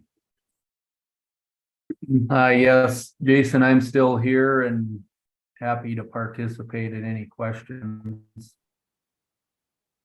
Do you know specifically why they were looking at a 1-year agreement versus a multi-year? You had a good answer. It's a new program. They wanted to enroll, see how it went, see if there were any adjustments that needed to be considered. And if it does work well, they're very open to entering into a longer term agreement. It is a ranch that's been involved in public access programs for a long time. They've been in the block management program, I believe, for about 20 years. We do have a good long-term working relationship with them. Okay. That answer your question, Dale? It does. Okay. Any other questions? So I'm gonna go with, is there any objection to recommending this Pala, Sweetwater, the Warren Boss? Hearing or seeing no objections. We'll recommend to approve as is. Okay. That was all I had. That wraps up the Region 3 projects, Mr. Chair. Again, all the other ones, except for the couple we're going to talk about here with Square Butte grazing number 11 and number 12, Region 4, all the rest of them were regionally approved or recommended to move forward. So again, if there's other questions on any of the individual projects, I know we have all the access managers that represent those regions available in this conversation, as well as a couple folks, or at least one from enforcement. So if you'd like, we can talk about any of the other ones, or we can dig right into your couple that you had questions on from Region 4, number 11 and number 12. So yeah, let's jump to Region 4 and then maybe tie in the 6 in the same grazing association. Sure. And how they're related. Sure. So we'll work through the Region 4 projects. Evan's gonna kind of point to it. There's also Region 6. So it's Square Butte Grazing Association, number 11, number 12. Somebody had a quick question on up in Glasgow.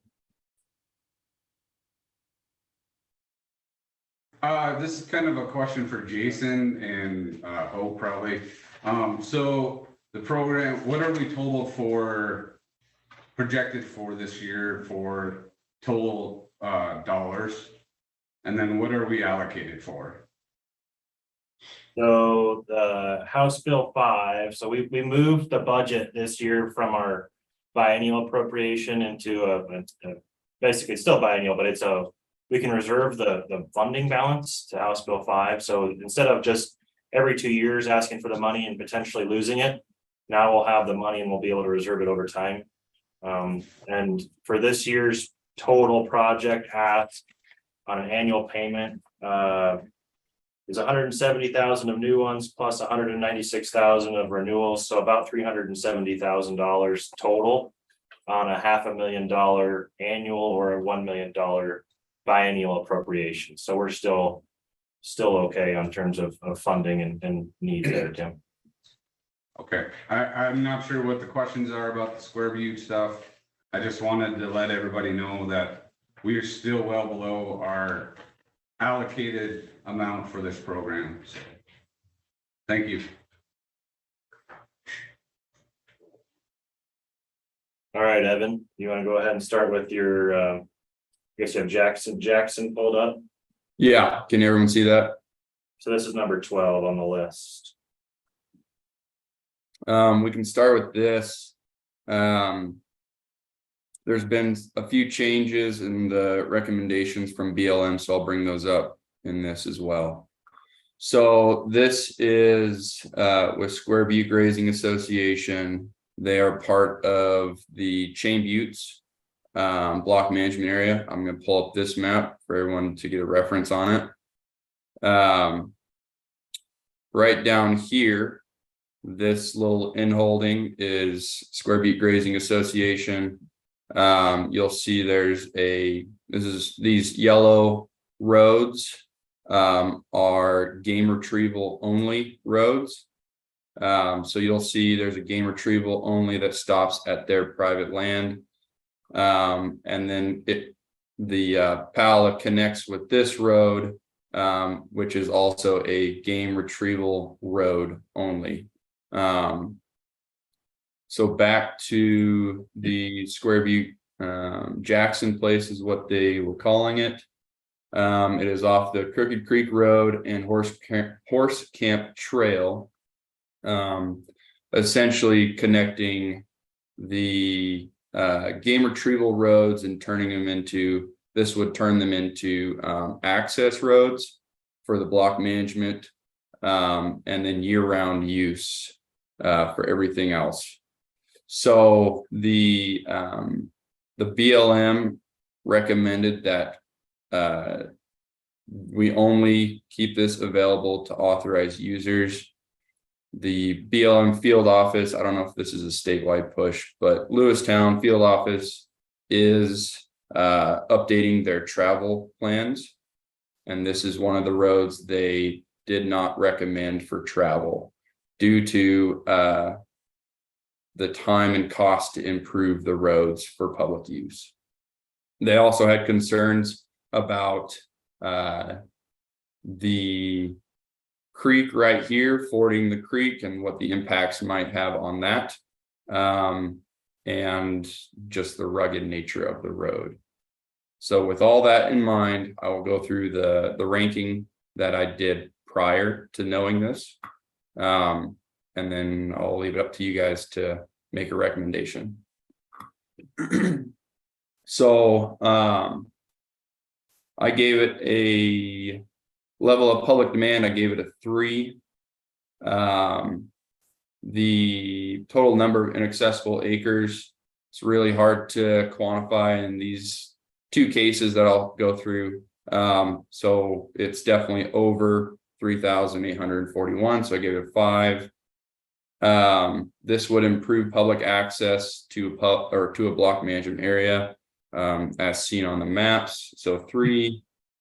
And please circle the potential for the PALA to improve or enhance local wildlife or fisheries, based off of the feedback from the biologists and the wildlife manager. They recommended a 1 because not really improving the local wildlife. Hey, Evan, could you zoom in on your screen just a bit? Yes, sorry. No worries. Thanks, man. Yep. Sorry about that. On to 5. Describe the public land being accessed as it relates to wildlife, fisheries, habitat, and game fish populations. Would someone specifically go to that public land to hunt and or fish through this agreement? I don't believe that the public will go to fish, but definitely they will go to hunt. It is a area that is highly used. I think Chain Buttes I would have to look back. They're around 3,000 hunter days. So it's a highly used block management area, and access via the roads is pretty sought after. So we gave it a 4. Keep in mind it would also affect the folks that like to hike preferably and get away from the roads. And so that was some of the feedback regionally, was if we continue to make more roads, then it affects some of the other demographic of hunters. Number 6, we didn't know of any existing landowner hunter angler access conflict. User satisfaction regionally, we believe it was a 2. Again, going back to individuals that prefer to road hunt will be more satisfied than the hunter who prefers to hike into remote areas. So it just depends on the demographic. No special circumstances. We gave it a 18. So it doesn't really affect the high quality incentive payment. It's below the minimum. So they were going to be open for all established hunting seasons without the fishing. They didn't really qualify for the 3,000 for fishing. The fishing edition, all permitted activities allowed, yes. All permitted without permission, all motorized access incentive, yes. So they got the 525. This large contiguous block of public land incentive, again, hard to quantify, but based off of the map, you'll see kind of what we did quantify as what we're counting towards that. So then they get a 5,000 to 7,000, so $1,000 incentive with a 10-year contract, so 1,000. So that is how I ranked it. Do you have any questions, comments, concerns? So Evan, my question would be with the BLM's directive, how do you look at that now?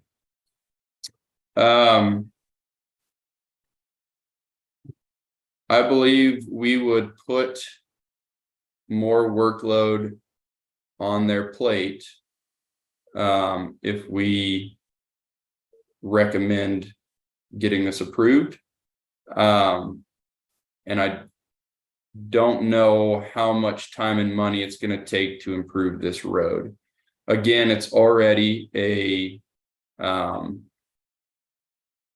game retrieval road, but this map has the potential to change pretty soon with the BLM's travel plan changes. I don't know when that change is going to come. So all of these game retrieval roads could have some changes or not. So with that, it's I guess it's hard for me to say whether or not we should do it. I do really take their recommendation into consideration with these. On this map, where are the county roads? Is that Horse Camp Trail a public road? Yep, all the red lines are county roads. Okay, thank you. Yep.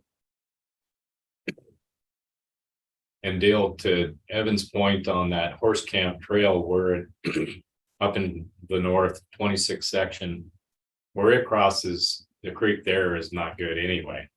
It's not. The rest of the county road's well improved, but right in there, it's always tricky seasonally with water, moisture. Is this Pala that we're talking about just that section 34, 27, 34? It's not the section 11 crossing? It is also the section 11 crossing. Okay. That's what I. In fact, the section 11 is the only part that is currently inaccessible even for game retrieval. And what do you believe the BLM directive would be on the road in section 11? Probably the same directive.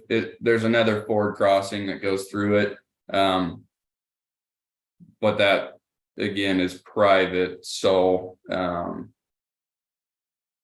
I think they were strictly making recommendations on their BLM property and not necessarily the private land. As you'll see in section 27, the river crossing is in BLM land. Okay, so different issue. Is there a question up in Glasgow? See a hand up. Yeah, I'm curious what it would rank out if you just had a parking area in section 11. I think it'd still rank out pretty close to the same amount. That's my recommendation.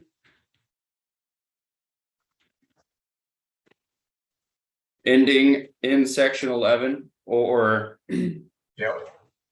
down here. Yep. Yep. I think it'd rank out pretty close to the same amount of money that we have right now. And it's still gaining the same amount of access. Some guys are just gonna have to walk. And it's, the way it sounds is they already have to walk anyways. Yep. Lee's got a question too. If it's a game retrieval road, about everybody out there's got a side by side anymore. And if they don't have, they have access to one. I guess I have a question with whether we should allow the BLM to restrict access to the stuff that's open to access, because nobody's gonna take a 1973 LTD and try to go in there anyway. You know, and so I guess that'd be my concern, is that we're setting a bad precedent here if we just, it becomes de facto wilderness area if you do it that way, and that's not the BLM's deal, is to do that. It's supposed to be multiple use for everybody, and so I guess I don't think the BLM's concern should have anything to do with us.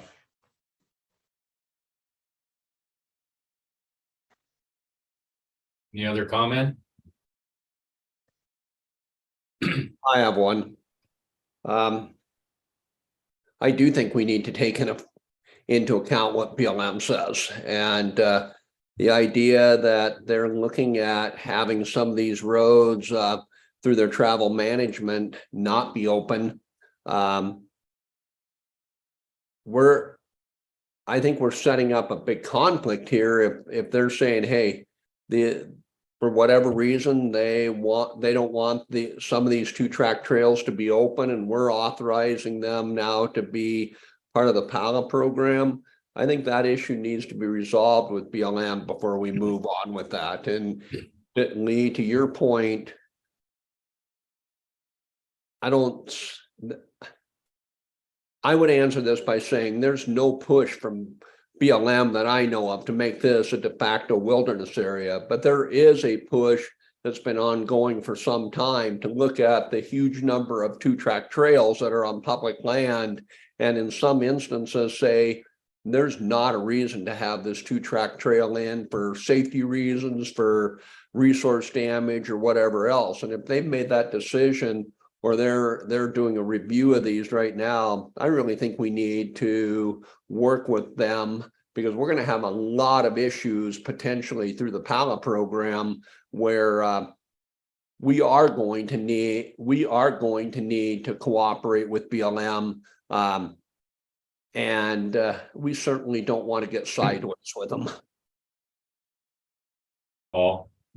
Well, I'd recommend that, well, depending on when they make their changes in the road uses, I don't think we can extend a 10-year deal if they're going to change the road uses in a few years. So I wonder if we can make this, approve this contingent on BLM changes. I don't know how to word that, but.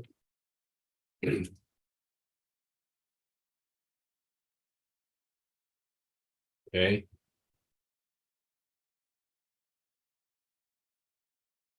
So is that a recommendation?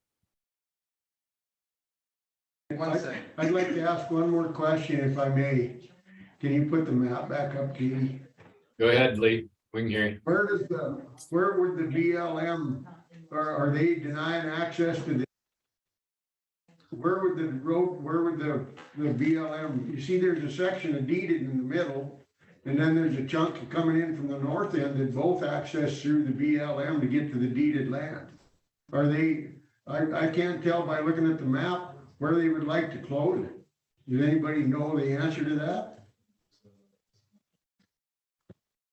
I don't know the answer to that. Because again, they're right in the process of changing these, and they probably don't want to say whether or not they are going to be open or closed.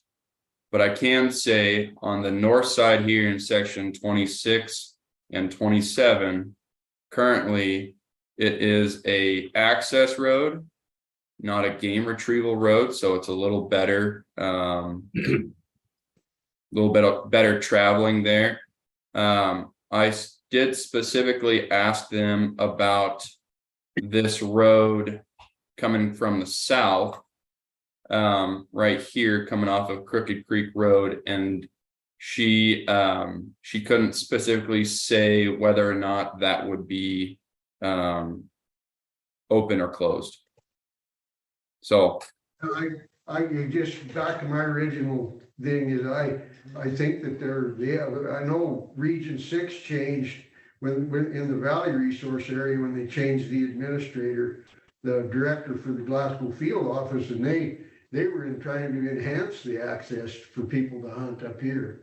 And I don't know, I think we're going down a slippery slope if we start letting the BLM determine whether if it's now a road, then it should remain a road. And I guess I disagree with Dale. I don't really disagree with him, but I think that that's an access road to a piece of deeded land. And so you're effectively, if you close the road, then how does the landowner get in there? And it's a private property right. they would close it to authorized users only. So it's not removing the ability of the landowner and the BLM for administrative use to get to these sites. It would, in my understanding, it would remove the ability for the general public to use these roads. Well, that's what we're supposed to do, isn't it? Is a private land, public wildlife. We're supposed to be improving access if we can. And so I don't know, maybe I'm talking at cross purposes here. Thank you. And maybe you could go to that map that had all of the game retrieval roads on it and, you know, look at that. I mean, it's, yes, we have the section in there that the PAL is specific to, but there's also a lot of 2-track trails that are on the public land.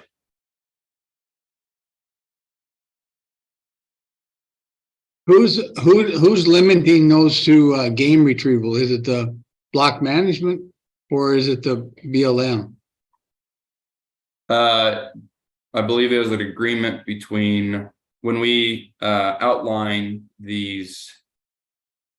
If we outline the entire area, including the public land, this was an agreement with the BLM to manage as such. So through the block management program, all of these were during the hunting season are managed as such, either access road, game retrieval road. Can they do that? I mean, if it's a road and you're on BLM, unless they've closed it, can't you just use it no matter what? From my understanding of the rule that BLM uses is if the road is not posted as a restricted road, which all of these roads, these game retrieval roads, are posted as game retrieval roads during the hunting season. So outside of the hunting season, if the 2-track is a historic or established 2-track, it is open to the public so long as it doesn't have any restriction signs on them. Okay. Well, I still think we need a contingency in our PALA agreement that deals with any changes that the BLM make. I don't know if that's a recommendation or how we do that, or we just do a shorter term on these. Other than that, I think this is fine, except we, if they come in and change we're gonna have to have a contingency plan if they change the road uses and take some out. That's just makes common sense there. So if I hear Dale, or Paul, excuse me, he's making a recommendation that we would proceed with this with the stipulation of possibly a shorter initial term of the PALA agreement. Yeah, that or, yeah, I think that would be the best way to address it. We don't know when they're gonna change the road use or when that travel plan's even coming out. But I think we could get into if we get into a long-term agreement and they change it, we're gonna be kind of backpedaling a bit. Okay, any other comment? Well, to what Paul just said, I mean, if BLM makes the decision that this road is not going to be open and we have paid this cooperator money based on a 10-year agreement because it's a long-term agreement, there's an add-on for that, and now all of a sudden it's not necessarily his doing that he's no longer in the agreement, but still he wants 10 years and we pay him for a 10-year agreement and it's in there for 2 years and then say, well, sorry, I couldn't do this because BLM closes road. I think it would be prudent for Fish, Wildlife and Parks to talk to BLM and say, hey, here's where we're at with this. What makes sense in terms of how many years could we, before you're going to make a decision or potentially make a decision, should we do this on a 1-year agreement do we have 5 years or is it your recommendation we don't do this at all and make them an active part of the decision on this? Somebody up in Glasgow, Lee's waving. There, we're back on. I think that we should go forward with our mandate. And I don't know whether, I think the Bureau of Land Management's been working on the road restrictions for 20-some years, haven't they, Dale? Well, I don't think quite that long, but it's been ongoing for some time. But that, they're moving down that process. But I do not know what the schedule is at this point, and that's why I say I think it's prudent to ask them. I mean, maybe they have a decision date that's however many years down in the future, and that might help Fish, Wildlife and Parks and the landowner mold that agreement that tailors to the decision point that BLM has. I don't want to be confrontational, but I think we have to operate with the rules that are in place at the present time. And then that could be in the agreement with the landowner that if it changes, but if we start, I guess I'm opposed to doing it that way because it's more to do with the people that are running the agency than it is the rules that are written down about the multiple use of federal land or public land or whatever, however you want to call it. And so I think we need to go forward with the rules that are in place right now and then with the opportunity to modify it if something happens later. But enough said, I'll shut up. Thanks. Okay, so I'm going to try to wrap this up. So if we go forward with a recommendation to include approval of this PALA agreement, and just recommend the department to look at that consideration possibly with a shorter term or a contingency within the agreement. Based on the outcome of that BLM directive. Are we good with that? Dale, is that a thumbs up? It is for me. I mean, I think as long as there is that coordination and communication with BLM, I think that is a reasonable approach on this. And I tend to agree with Lee because, you know, we're recommending that the department do all these agreements with improvements that the department, the state of Montana, is funding. And I think some of these issues, I've been in that area a lot, and some of those issues are very challenging for BLM, but nonetheless, I think it has to be a cooperative effort to make this work if it's at all possible. So are we good with that directive as a recommendation to go forward with those contingencies? If anybody's opposed, please let me know. Okay. So that's where we'll go with Fisher Cooley. It's a Jackson Place. Oh, I'm sorry. That one was Jackson Place? Yep. Okay. And I got to take a 5-minute break. Amen. So, yeah, it's 10:31, so 10:36. Stretch your legs. We'll be right back.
All right, we all back?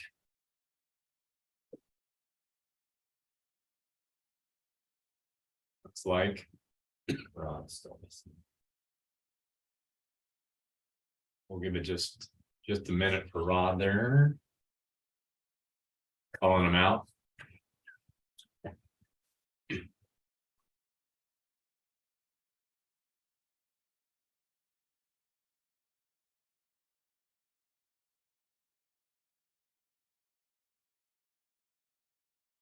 All right. Let's get back after it.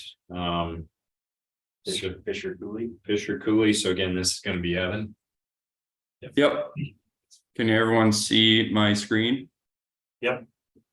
Okay, so this is Fisher Cooley with Square Butte Grazing Association. I'm going back to the block management map to show you guys where this is at.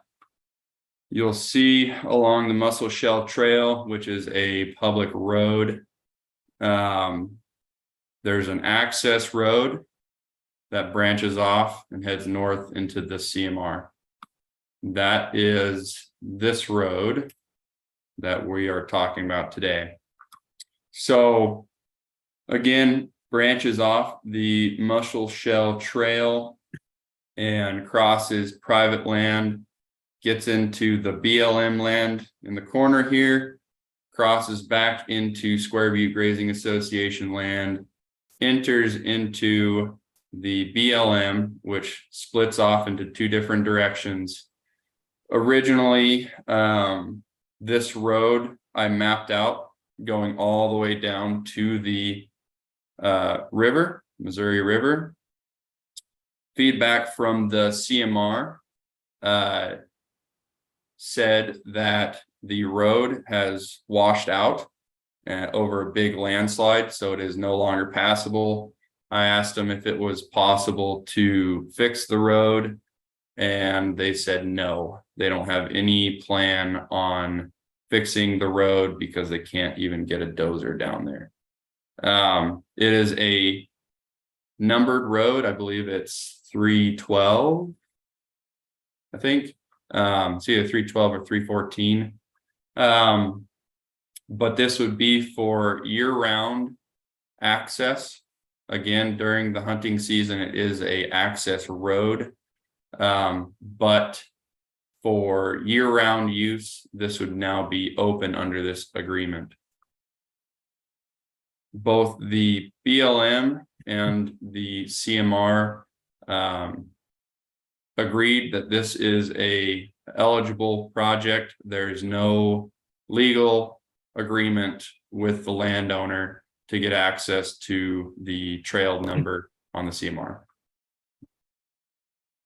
So essentially it's a high priority for the region, sees it as a high priority project.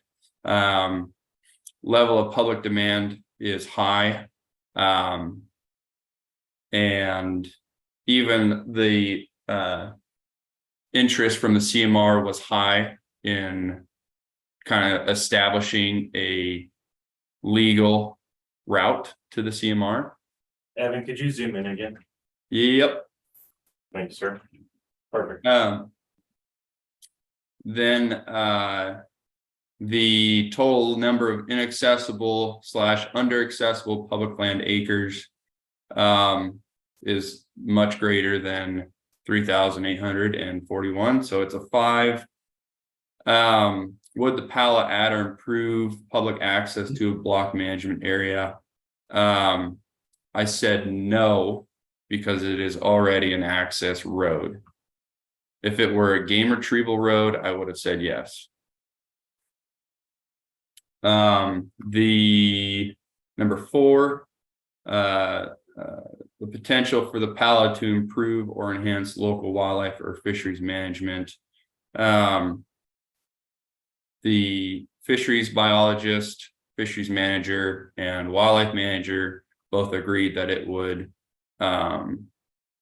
be high potential to improve or enhance local fisheries or wildlife management. Number 5, describe the public land being accessed as it relates to wildlife / fisheries habitat and game fish populations. Would someone specifically go there, go to this public land to hunt and or fish through this agreement? Regionally, we agree that there would be year-round use at this site, if not already being used, just not under a legal agreement. The fishing we'll talk about after the ranking here.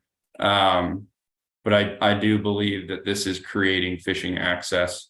And there has been feedback that folks would go down here for paddle fishing.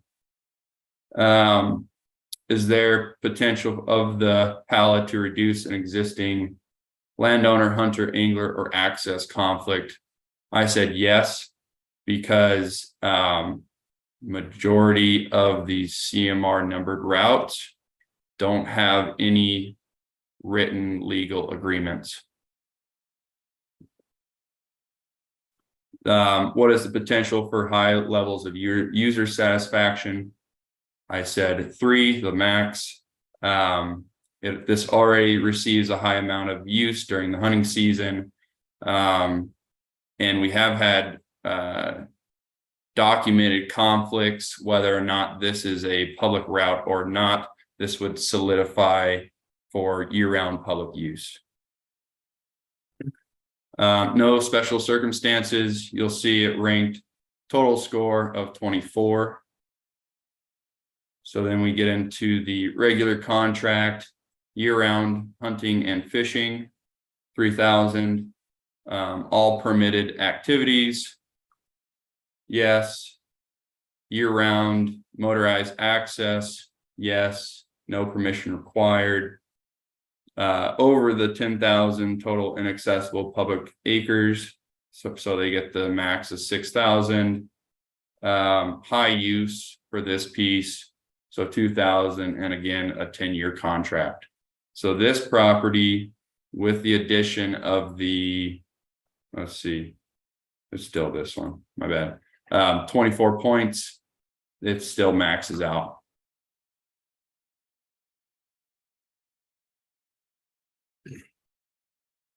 With that, any questions, comments, or concerns? Would you go back to the map, please?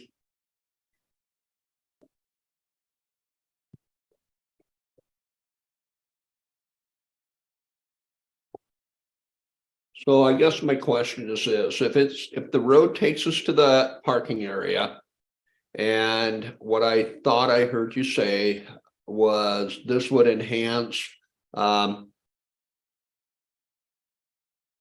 angling opportunities, how many people are going to walk 7/10 of a mile from the parking area to fish? I question how much of that would actually occur, but I don't fish that country, so I could easily be convinced otherwise.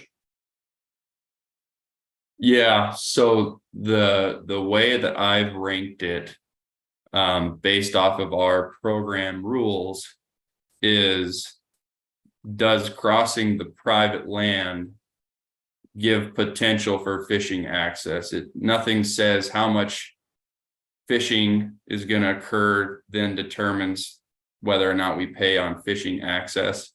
I saw it as you have to cross private land to get to public land that has opportunity to fish.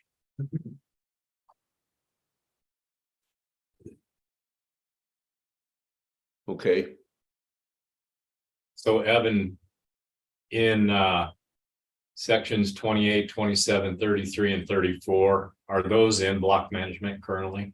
They are, yep. Right here.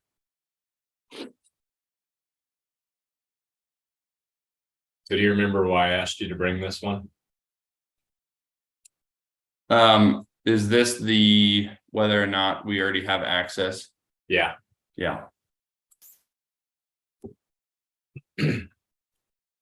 So really, my reason for bringing this to all of you is, and we've already addressed this a number of times, and I think knowing where we're at in the total right now in the program being approximately 370 to 375,000 for 23 with an annual $500,000 annual budget, correct?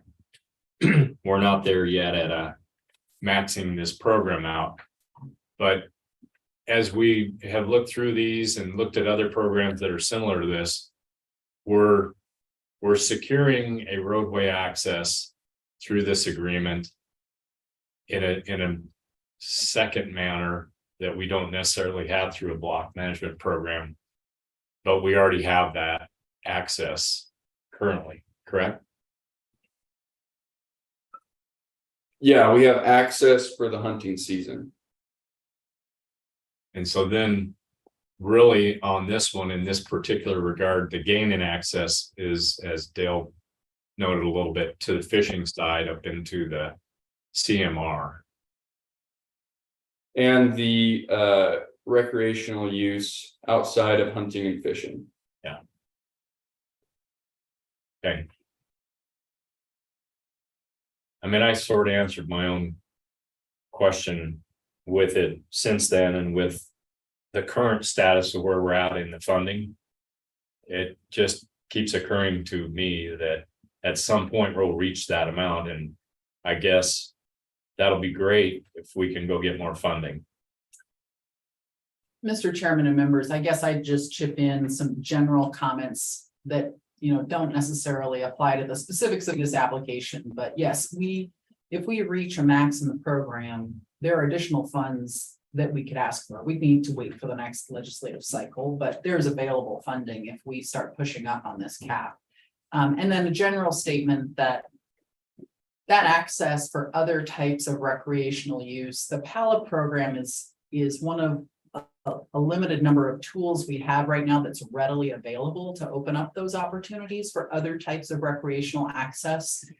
We know that we have folks who've been interested in potentially providing more access for different types of recreation beyond what has been traditionally done with our private land hunting and fishing programs. And we've had challenges with getting funding in place, enough funding, based on the value of those opportunities. So I guess I would just, keep in mind that this tool as a tool for other types of recreational access is one of the few that's readily available and with funding to back it up. So when there's an opportunity, there's definitely interest from the agency to take a hard look at it.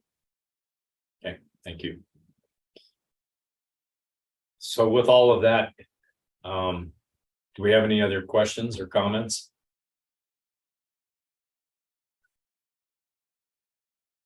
Seeing none. Would somebody like to move that we recommend this PALA agreement? Lee, so moved. Okay. We don't have any stipulations as per the last one about what BLM might do on section 27 or 28 in this case? They said they had no issues with that road. Okay, just checking. Yep. What would be really sweet is if everybody's working on this in concert, if then that encouraged more consideration of that road into the CMR as being a more substantial access at some point because of everybody working together to try to make that happen. So, yeah. Okay, so that's our recommendation on Square Butte Fisher Cooley. I had one more. I met with the landowner 2 days ago about their block management application. They had one more question on their PALA. If I could bring that question to you guys. On this one? Nope, different one. All right. Broken Spoke Ranch. It's a flat rate payment, but it accesses a lot of perennial streams. The landowner has already applied and is going to the regional review committee for block management to open up this creek bottom this creek bottom as well, and then open their entire property to hunting. It's sort of a small BMA, but their son owns a construction business with a dozer, and they wanted to create a parking area. There's already kind of an area, but they wanted the $1,000 improvement reimbursement opportunity for improvements on this property. So I was wanting to bring that to you guys. Sorry, it's short notice. Could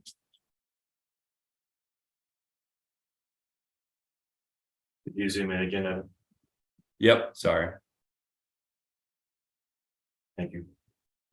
And this is a 1-year agreement? 3-year agreement. Okay. And we have block management, and we are working on some other stuff with this landowner as well.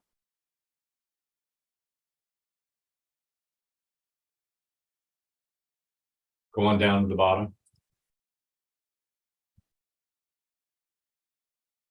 So currently it's flat rated with a 3-year incentive, and then you'd be asking for another 1,000, right, Evan? Correct. And reimbursement costs, to Tim's point. Yeah, that looks better. Looks a lot better, Evan. Good. Any questions? Anybody? Yeah, how does it actually rate for the fishing? Because it's a flat rate, acreage wise, that's what the recommendation was to do, was continue with a flat rate.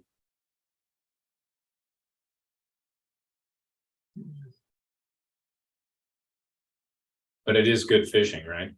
It's great fishing. Yes. Yeah. Any other questions? So any opposition, excuse me, to that request on this pallet? It is a 3-year, so. No opposition, so we recommend to proceed with that pallet. Very good. Okay, thank you guys. Thank you, Evan.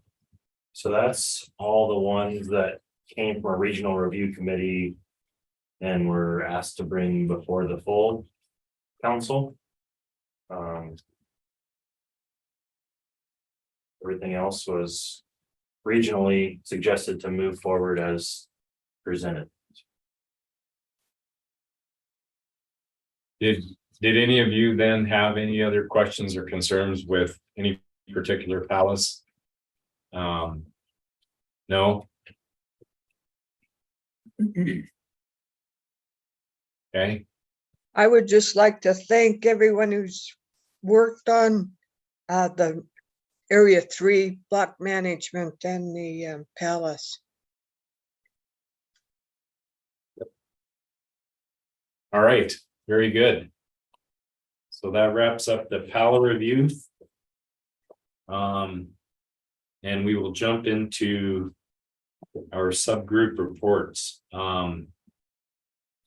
So I think let's maybe start with Everett. And so these are the subcommittee reports. And again, we're just hearing what the subcommittees have discussed and penned out for some ideas to go forward with on their subjects.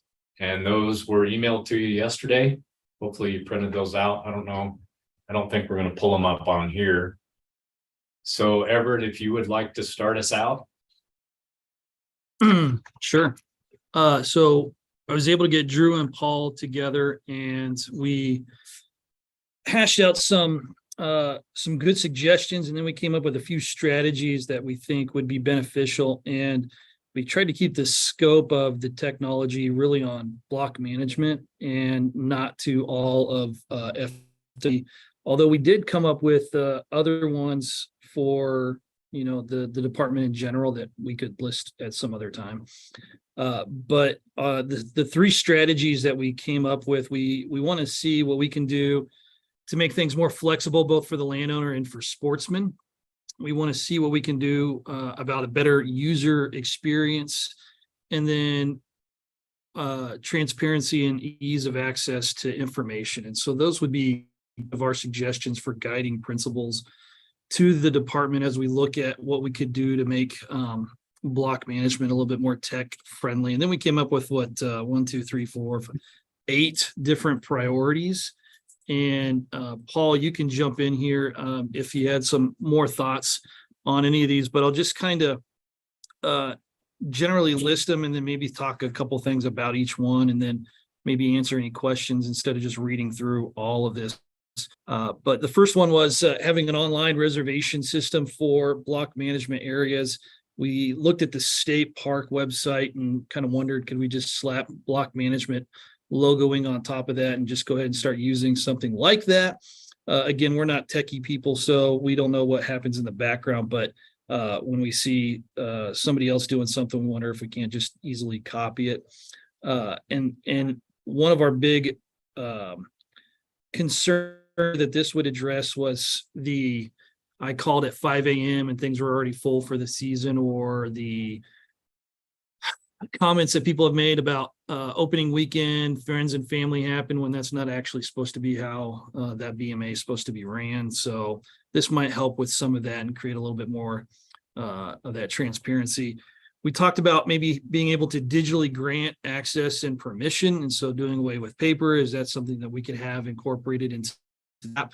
A lot of these things kind of filter back to the app. Looking forward to phase 2 and how that might be coming out from the department.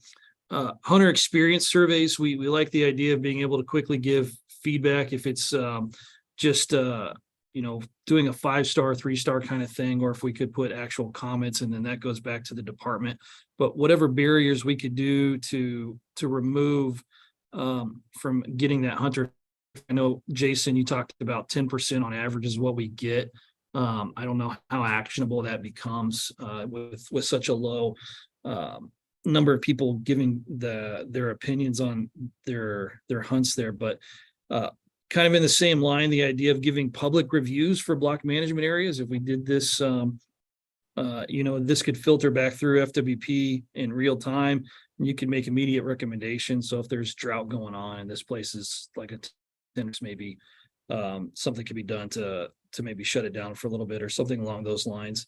And then biological and habitat reports that we could send privately to FWP would be something that we thought would be beneficial.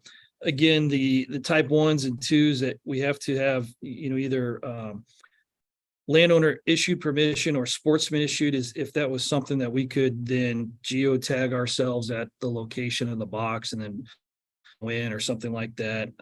That would be a nice feature.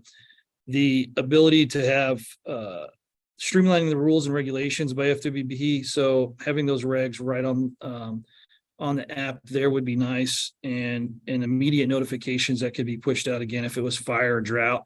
I mean, shoot, even closing down a road for muddy roads, that could be nice. Or if cattle are being moved, just something like that could give more information to people that might be using those BMAs. We like the idea of having the ability to send direct messages to landowners as a way to say thank you or give immediate feedback about our experience. If we could share pictures of success, things like that. I know I still send out snail mail thank yous to that I hunt, but it'd be nice to be able to give immediate feedback to those landowners. And then if it were possible to somehow have that catalog of all the access programs easily accessible, if you could do a quick search on it based on your location about what might be nearby. So if it's just a road access to something, you might not easily see that somewhere. So again, in the spirit of having more ease of access to that information, just being cataloged that easily would be nice to see. So those are kind of our top strategies that we came up with and would like to see somehow incorporated in future block management technology. Thank you, Everett. Paul, did you have some additional comment? Yeah, a couple. Everett did a majority of the work here, and I got to thank him for that. He did a lot of tracking down. I did a little research on how Airbnb or those kind of companies use their reservation forms, and they're way too complicated. They collect money, and our system, we wouldn't be able to work from theirs. I did look at the ability to use the park one, you know, for reservations. I think we've got the system there. I think a few fixes and stuff, we already own it, so I think it might be a good way to use that. With that, you know, I think if possible, you know, I don't know if it'd be very possible for type 1 because it's usually just a sign in.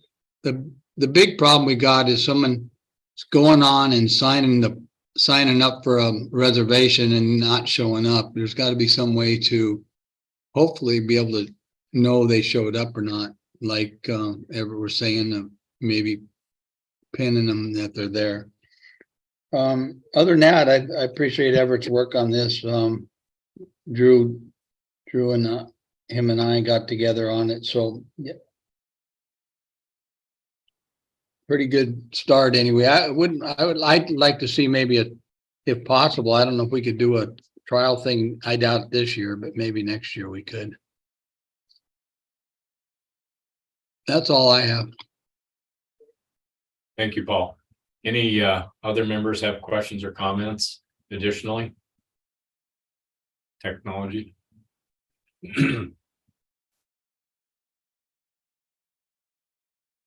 Wondering if the department has any comment.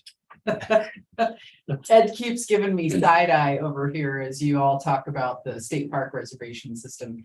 That's a you know, a thought that I've had as well. The unfortunate situation that we're in. So we partner, we piggyback off a contract that Idaho has for its state park reservation system, and we received notice in the last couple of months that Idaho is being forced to rebid their reservation system, which will end our partnership with them. So we're actually suddenly faced with having to go out and find a new campsite reservation system ourselves by the end of the 2024 season. So as we do that, we'll be looking at, you know, what the feasibility is of functionality for all types of functionality we're looking for. I think our expectation is that as we look at campsite reservations with new opportunities, it may not end up being the same system, that there would be a separate off-the-shelf solution for block management, for instance, in addition to whatever's found for the state park system. Timing wise, I can't give you any updates just because we're kind of thrown into a whole new world here and contemplating having to get the campsite reservation system redone.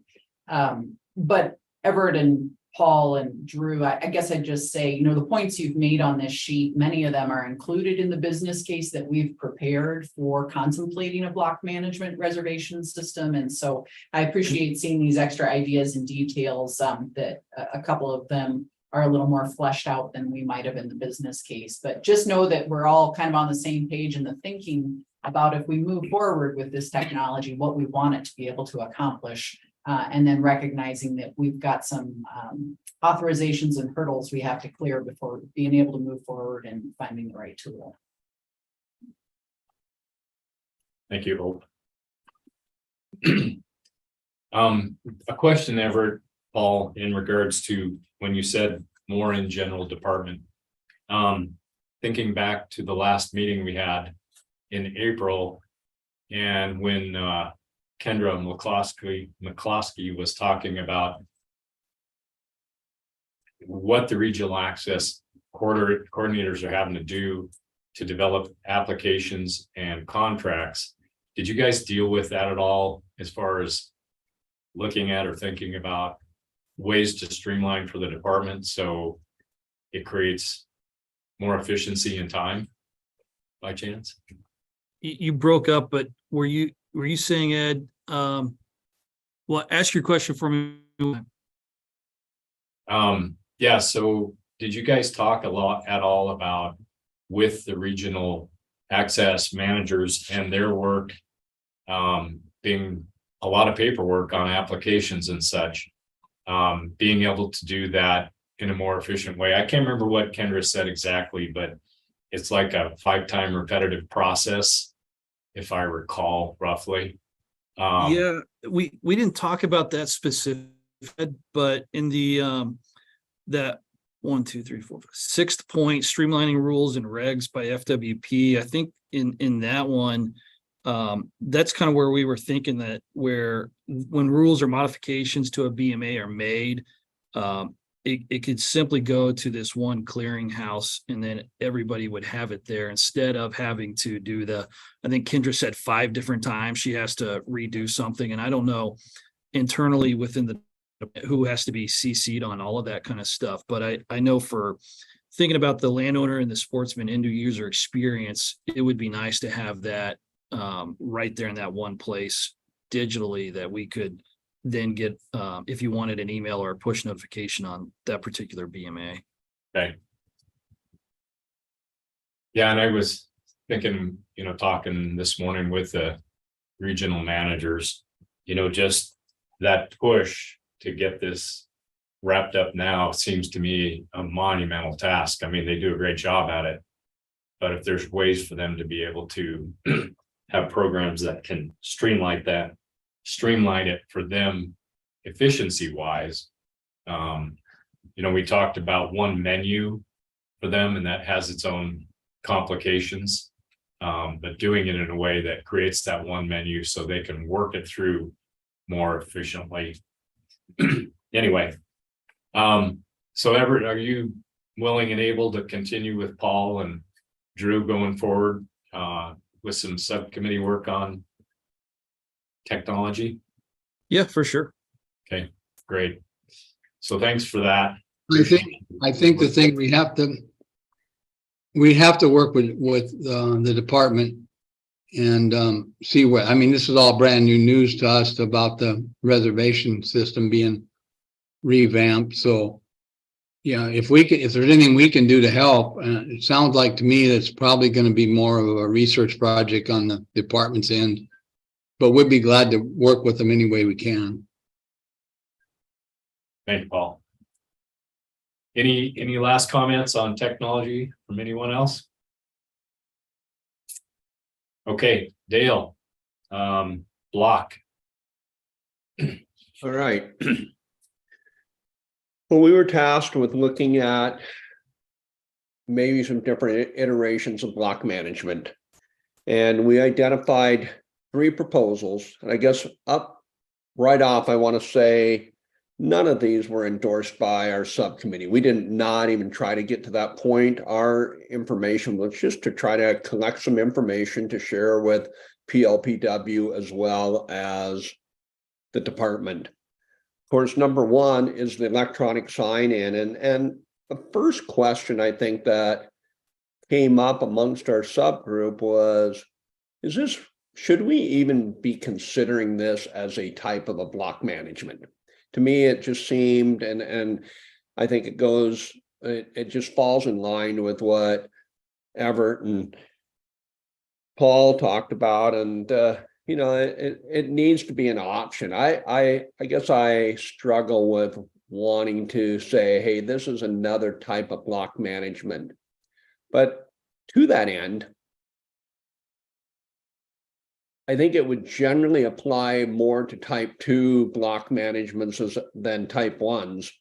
And even in the type 2, it's our belief that it shouldn't be mandatory. We just feel like there's some landowners out there that, especially people that are my age, that may be technologically challenged and just don't want to deal with trying to review or grant permissions online.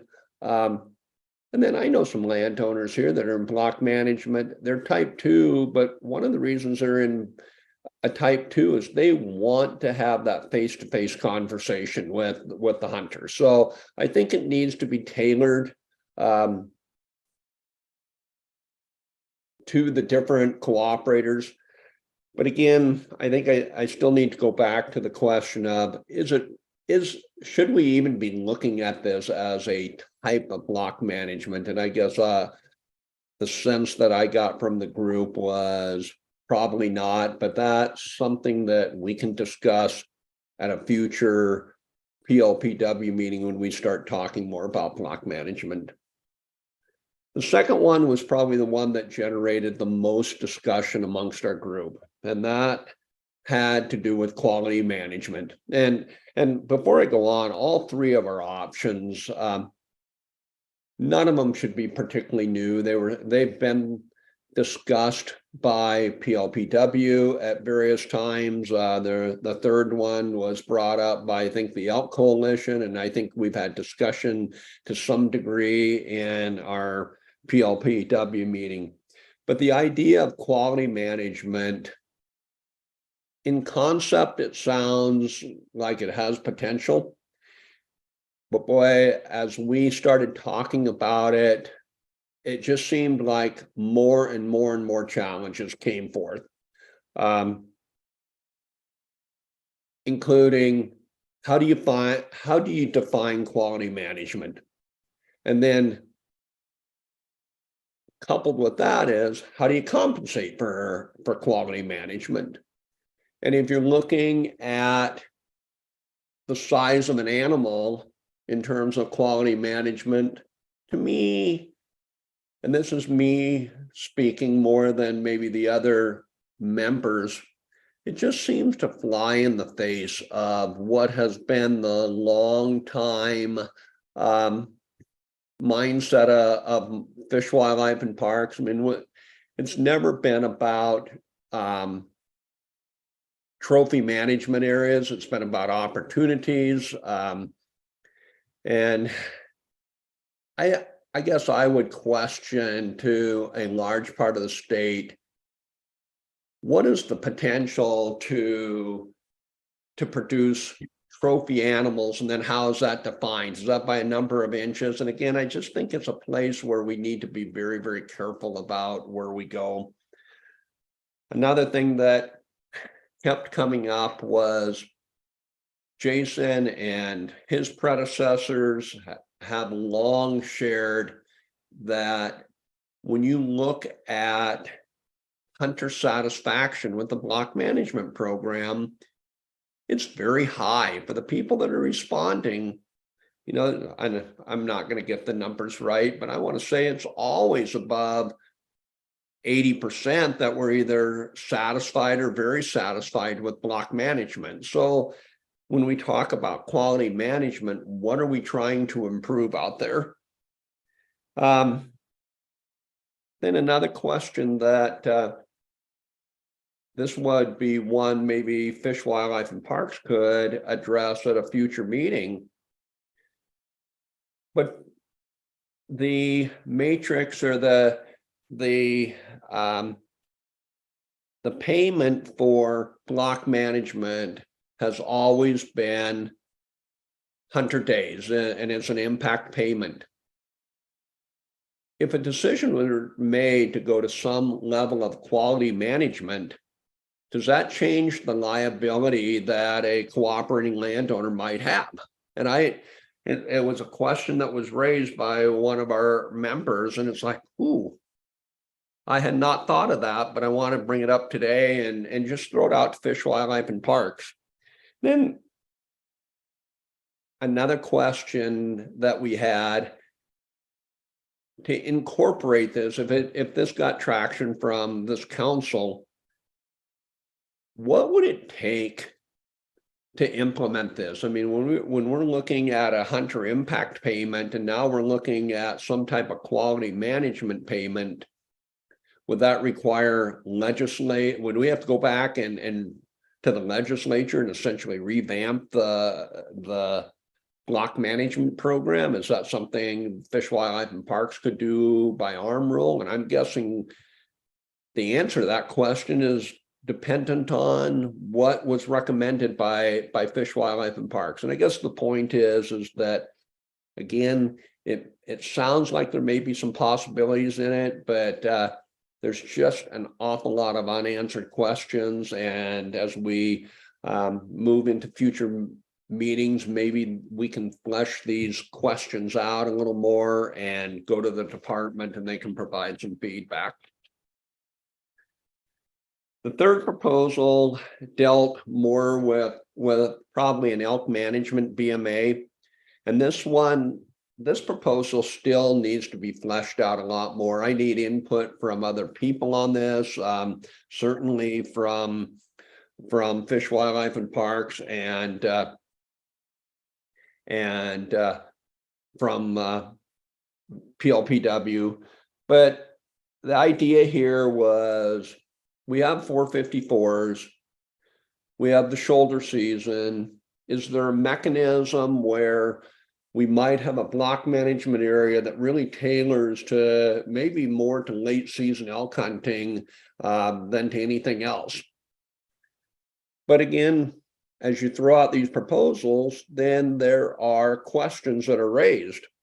And okay, we have a block management area that incorporates certain areas that may be a consolidated group of 454s, or generally a consolidated area of 454 cooperators.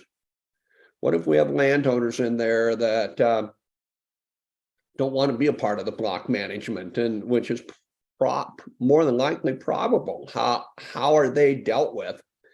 You know, one of the proposals I think that came out of the Elk Coalition was potentially having permits tied to a block management area for late season elk, or maybe even for a general elk tag. That too is contrary to where I think the department and the history of the state in terms of elk management has gone. Again, it just needs more discussion. Maybe there's some potential to it. I don't want to say there's not, but I think we left with a lot of unanswered questions on that one.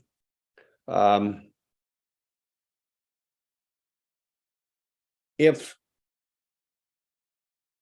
something like this were adopted, I think PLPW and the department needs to recognize that from the general public standpoint, there's going to be pushback. There's going to be people saying, hey, you're catering to the landowners that raise big elk, you're catering to the outfitter that's trying to sell trophy bull hunting, and once again the public is getting, you know, they're getting the crumbs at the end of the day. And in no way am I endorsing this. I'm just saying that as a PLPW, we need to recognize that criticism is likely to come forth. And if that is something that we ultimately want to go forth with, I think we also need to have a mechanism to maybe deflect some of the criticism that I think will come forth.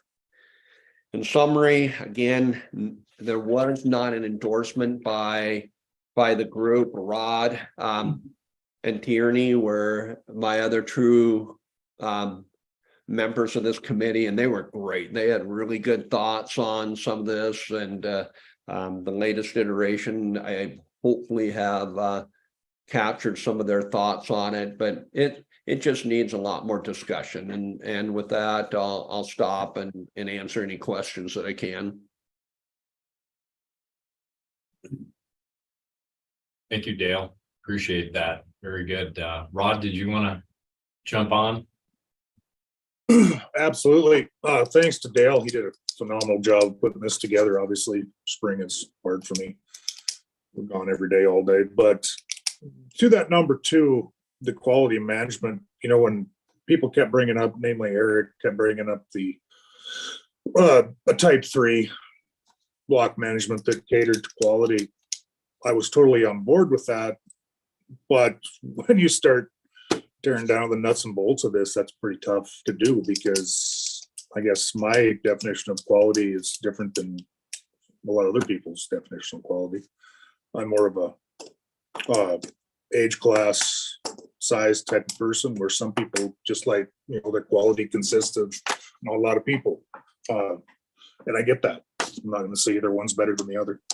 I just think it's gonna be tough to define that, and like Dale commented, pretty hard to compensate for that. And how do you do it? But that's my 2 cents worth on that. But again, Dale did a great job, and thank you, Dale.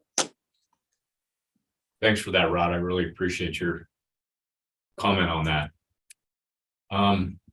PLPW, you guys have questions, comments for Dale or Rod?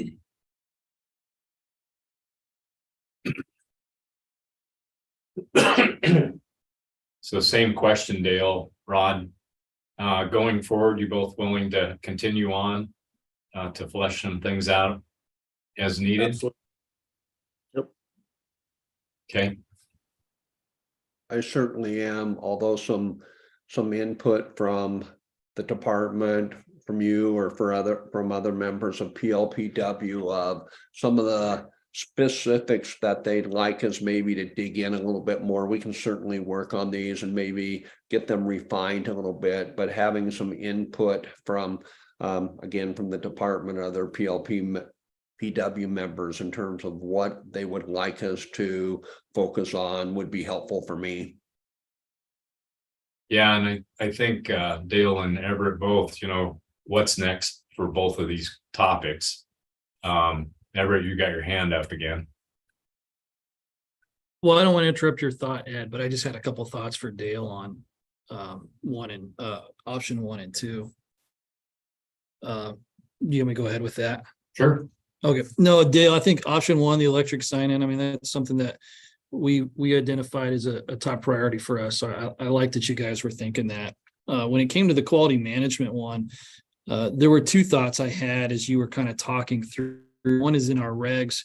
We have a commission rule that defined what a trophy animal was for fines, and I don't know if that could have any bearing on what might be determined for quality just based on antlers. But I also don't know that we have to have just one metric for what might determine quality. So if we limited the access or the number of hunters on each BMA, that might give you something, but you might not have 360 bulls on there, but maybe you just have a lot of open land that you don't have to worry about seeing orange anywhere else. That could be quality, right? So I don't know that we have to have one metric that would define quality.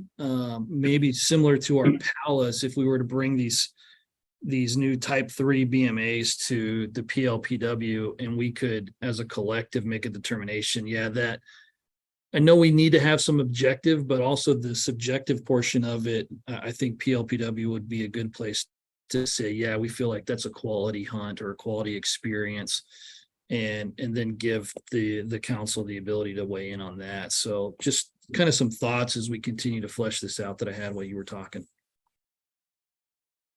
Okay, thanks, Everett. Anybody else? Rod? Back to Everett's comment about the parameters and the inches on the fines. That's all going to depend on who's around the tape and who's going to do it when you start breaking it down that way. I'm not saying but that's a pretty slippery slope. And I guess we wouldn't be having this conversation if we manage our game a little better with season structures and quality. If there was good quality on public and BLM or block management, we probably wouldn't be having this argument or this discussion. But just my 2 cents again. It's nice that it's a mild argument. Just one thought that comes to my mind as we're talking about that quality. We live over here by the Elkhorns, which is Elk District 380, and that's definitely by horn size a quality area. I mean, it's the only area in the state where a forest is managed cooperatively for elk development. And it seems to me that when we get into that quality issue, it is more of is it not more likely to get to that quality by how we manage the area than what we do with block management? To me, as you're talking about it, it seems more like it's the other. It isn't necessarily the access program that particularly quantifies that animal quality. I understand the impact quality with, you know, crowds or no crowds, orange or not. But we're just talking about elk really. And if I just throw this out there, I hunt on a block management in eastern Montana that's antelope, and there's plenty of antelope except for seasonally when you have those problems with antelope populations. But that block management and the department manage it by pasture, and you're all familiar with that. And so that pasture management, I think, creates quality in terms of the experience, both in the potential for the game, but also in the type of hunt you're having. They're huge block management acres, but everybody's not rushing to the same place. You're all split out in a way that impacts the land and the resource differently. The model is already there. And as you were talking about it, you know, that's one tool that I've been thinking about over where I hunt on block management. And can you split that up to make that quality different in terms of the experience? So it's just a discussion, you know, that we need to continue on, and maybe we'll come up with a kernel or two that can be built upon as we go forward. So I think we're going to have to continue that discussion probably in these subcommittee background, but then bring them forth and have time as a full council to flesh those out a little more. You know, Rod, bringing your comment about, yeah, I think almost everybody thinks that type 3 is a good idea in the concept about quality, but then really, how do you get there to that subjective determination? And do you risk anything on type 1 and type 2 that's already there that doesn't have a problem for many people? So just my observation about all that. And Paul, I see you have your hand up. Yeah, I agree with you, Ed. I mean, you're talking about an area that you really enjoy hunting antelope on, and the reason it's good is because they limit the number of people on there. But then the backside of that is if you start limiting the number of people, you get paid less. And so you discourage, you get less money for better quality. That's what the landowners are sometimes looking at. So I wish there was a way we could maybe pay for a little more for the better quality. I don't know how that would work, but you're right on target there. I mean, that's where the discrepancy is. I mean, some of those areas around me they're just sign in and they're just way over hunted. So anyway, no, it's a good idea. I don't know how we can, I just wanted to throw that out there. Well, and my experience on that, Paul, is that's what that landowner requests from the department. The department has those hats, access technicians available, and they manage it really well. And that's quote unquote part of their agreement in the block management. And so it makes it, my understanding, it makes it a very good combined effort for everybody, and you get a great result. Not all of them want that, but I know that one they do. So any further comment?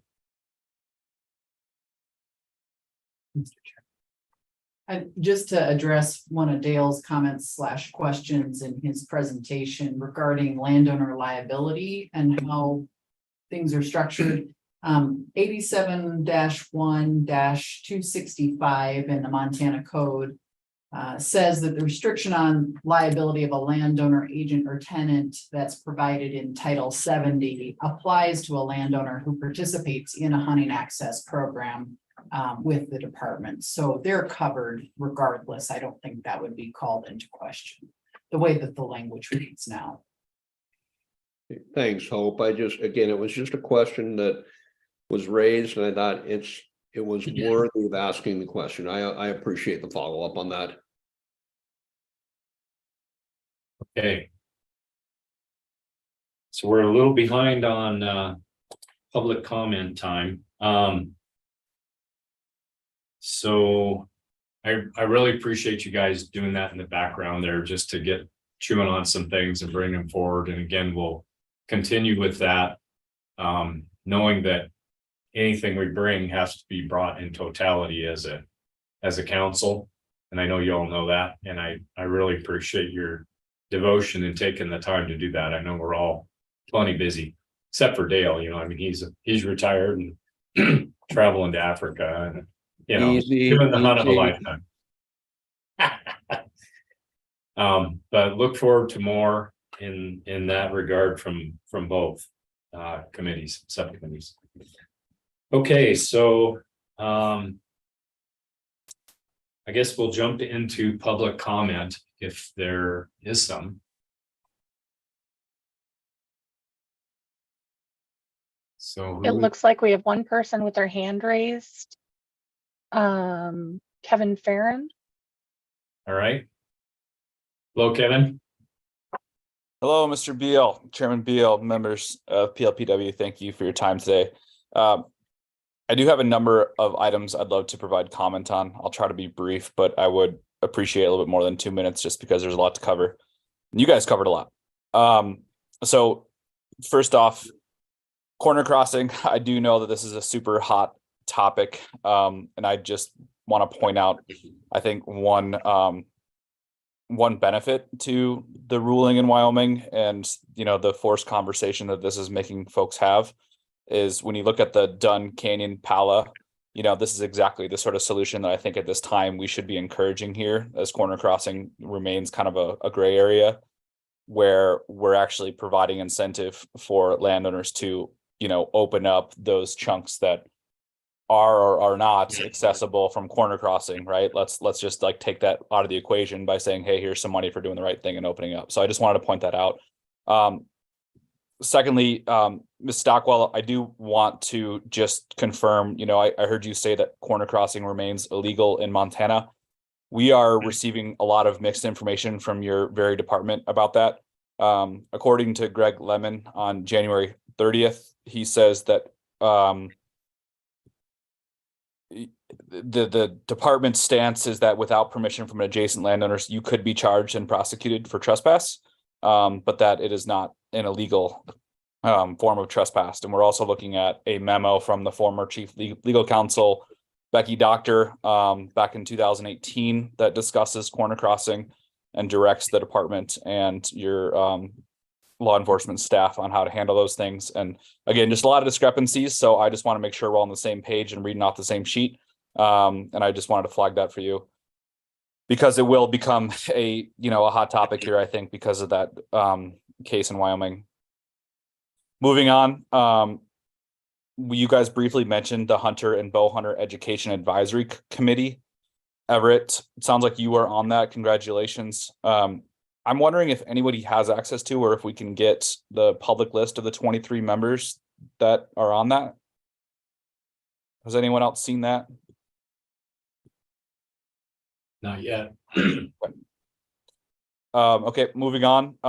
So block management, we love Everett's ideas of digitizing block reservations and permissions similar to the state park campgrounds. We've had similar recommendations. We, full-fledged yes to incorporated this into an app, yes to adding surveys to help evaluate BMAs, yes to notifications for closers and having the BMA rules at hunters' fingertips. This would also create a level of accountability for hunters who have to check in and out of BMAs using the app, which would also provide peace of mind for landowners knowing who is there and when. We had not thought of Everett's idea of being able to share comments and pics with landowners via the app, but our immediate reaction to that is this is a phenomenal idea and would personalize the experience for landowners, highlighting the good stuff. But all in all, we really do need to refresh the block capabilities or else it's going to be replaced by private sector competition. And I agree with the additional conversations that quality is really hard to quantify. Not to mention block is really an impact payment program. But that said, I do think with better surveys incorporated with the app or perhaps a system based on demand, I do think we can find ways to quantify the value of these BMAs that aren't just based on 100 days. Just two more things, guys. Appreciate your patience. The 454s, I agree with Dale's concerns and feedback on these. Specifically, the comment period on the 454s for the for the Fish and Wildlife Commission meeting, that comment period only went to May 11th. The 454 master list and any information on the 2023 proposals wasn't released till after that. I mean, the deadline for landowners wasn't even until May 15th. So the timing of this seems just a little odd. You know, I do know that the public has opportunity to weigh in at the meeting, but to not have any time for written public comment on something like this, where there's now 80 different landowners applying for these, I just think that that's a failure in the process. And I'd really encourage us to take a look at that. Once we did have a chance to look at that list, I do want to flag that there are a number of pieces of feedback and the notes provided from both the hunters and FWP on these properties, the experiences, the success of them, how many elk have been harvested, et cetera, that really begs the question whether these specific lands deserve to be approved to get these special licenses and permits, and whether, you know, it's in line with the intent of the 454 program, which is a elk management tool, not an access tool. So I would encourage members of this committee to definitely take a close look at some of those notes. I know there are a lot of them. Like I said, there's, I believe, 80 of them now. And it's something that I think, you know, the program is a good program, but we need to make sure that we're still giving it due diligence. I'm sorry, there are 50 applicants, 81 landowner tags are what's being requested. That's where I was getting the 80 number from. And then finally, I was the one bugging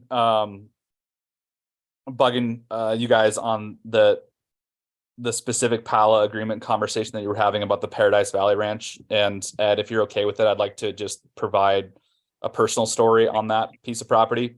Okay. Roughly, I want to express my support for that 286 BLM PALA agreement. This area is home to a pile of elk. The adjacent landowners are great stewards and have already allowed controlled and effective public hunting access.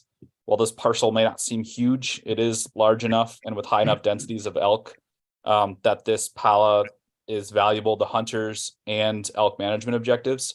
My wife was actually one of the randomly selected hunters last year to go out onto that Arthur Blank Ranch and shoot a cow elk off one of their pivots. She was a handful of successful hunters on just that day alone, and the whiteboard tracker in their office there reported that already at that time in the season they'd harvested 98 cow elk off that season, or off that property just that season alone. So telling you that story to say, like, hey, these landowners are already cooperating, they deserve to be given the benefit of the doubt here. There's a lot of elk there that are moving around in that area, and I think that this would have a lot of value to the public. I certainly understand and appreciate the preference from the PLPW to approve multi-year agreements versus just the one-year ones. But I also, you know, understand and appreciate the concerns from landowners who might want to try something before committing to multi-year commitments. Plus, you know, as you guys saw in the formulas, like, there's a financial incentive to doing the multi-year commitments. So we're incentivizing it. We shouldn't be punishing the single-year commitments, if that makes sense. And then finally, like, let's not fool ourselves here. Like, this ranch is owned by Arthur Blank. $1,000 improvement, you know, for the gate. Like, I don't think there's some nefarious intent here where they're trying to get a free gate out of this thing and only doing this thing for a year. This is pennies to them. I think they're trying to do the right thing and go into the process. And, you know, if it costs the public a few $1,000s and we have to put in a new gate to give it a try, I think it's absolutely money well spent. So with that, thank you for your time and the opportunity to comment. Appreciate it. Thank you, Kevin. So was there any other public comment? Jen, that's just Kevin? It was just Kevin, correct? Okay, thank you. All right. So we're at final comments. Let's see.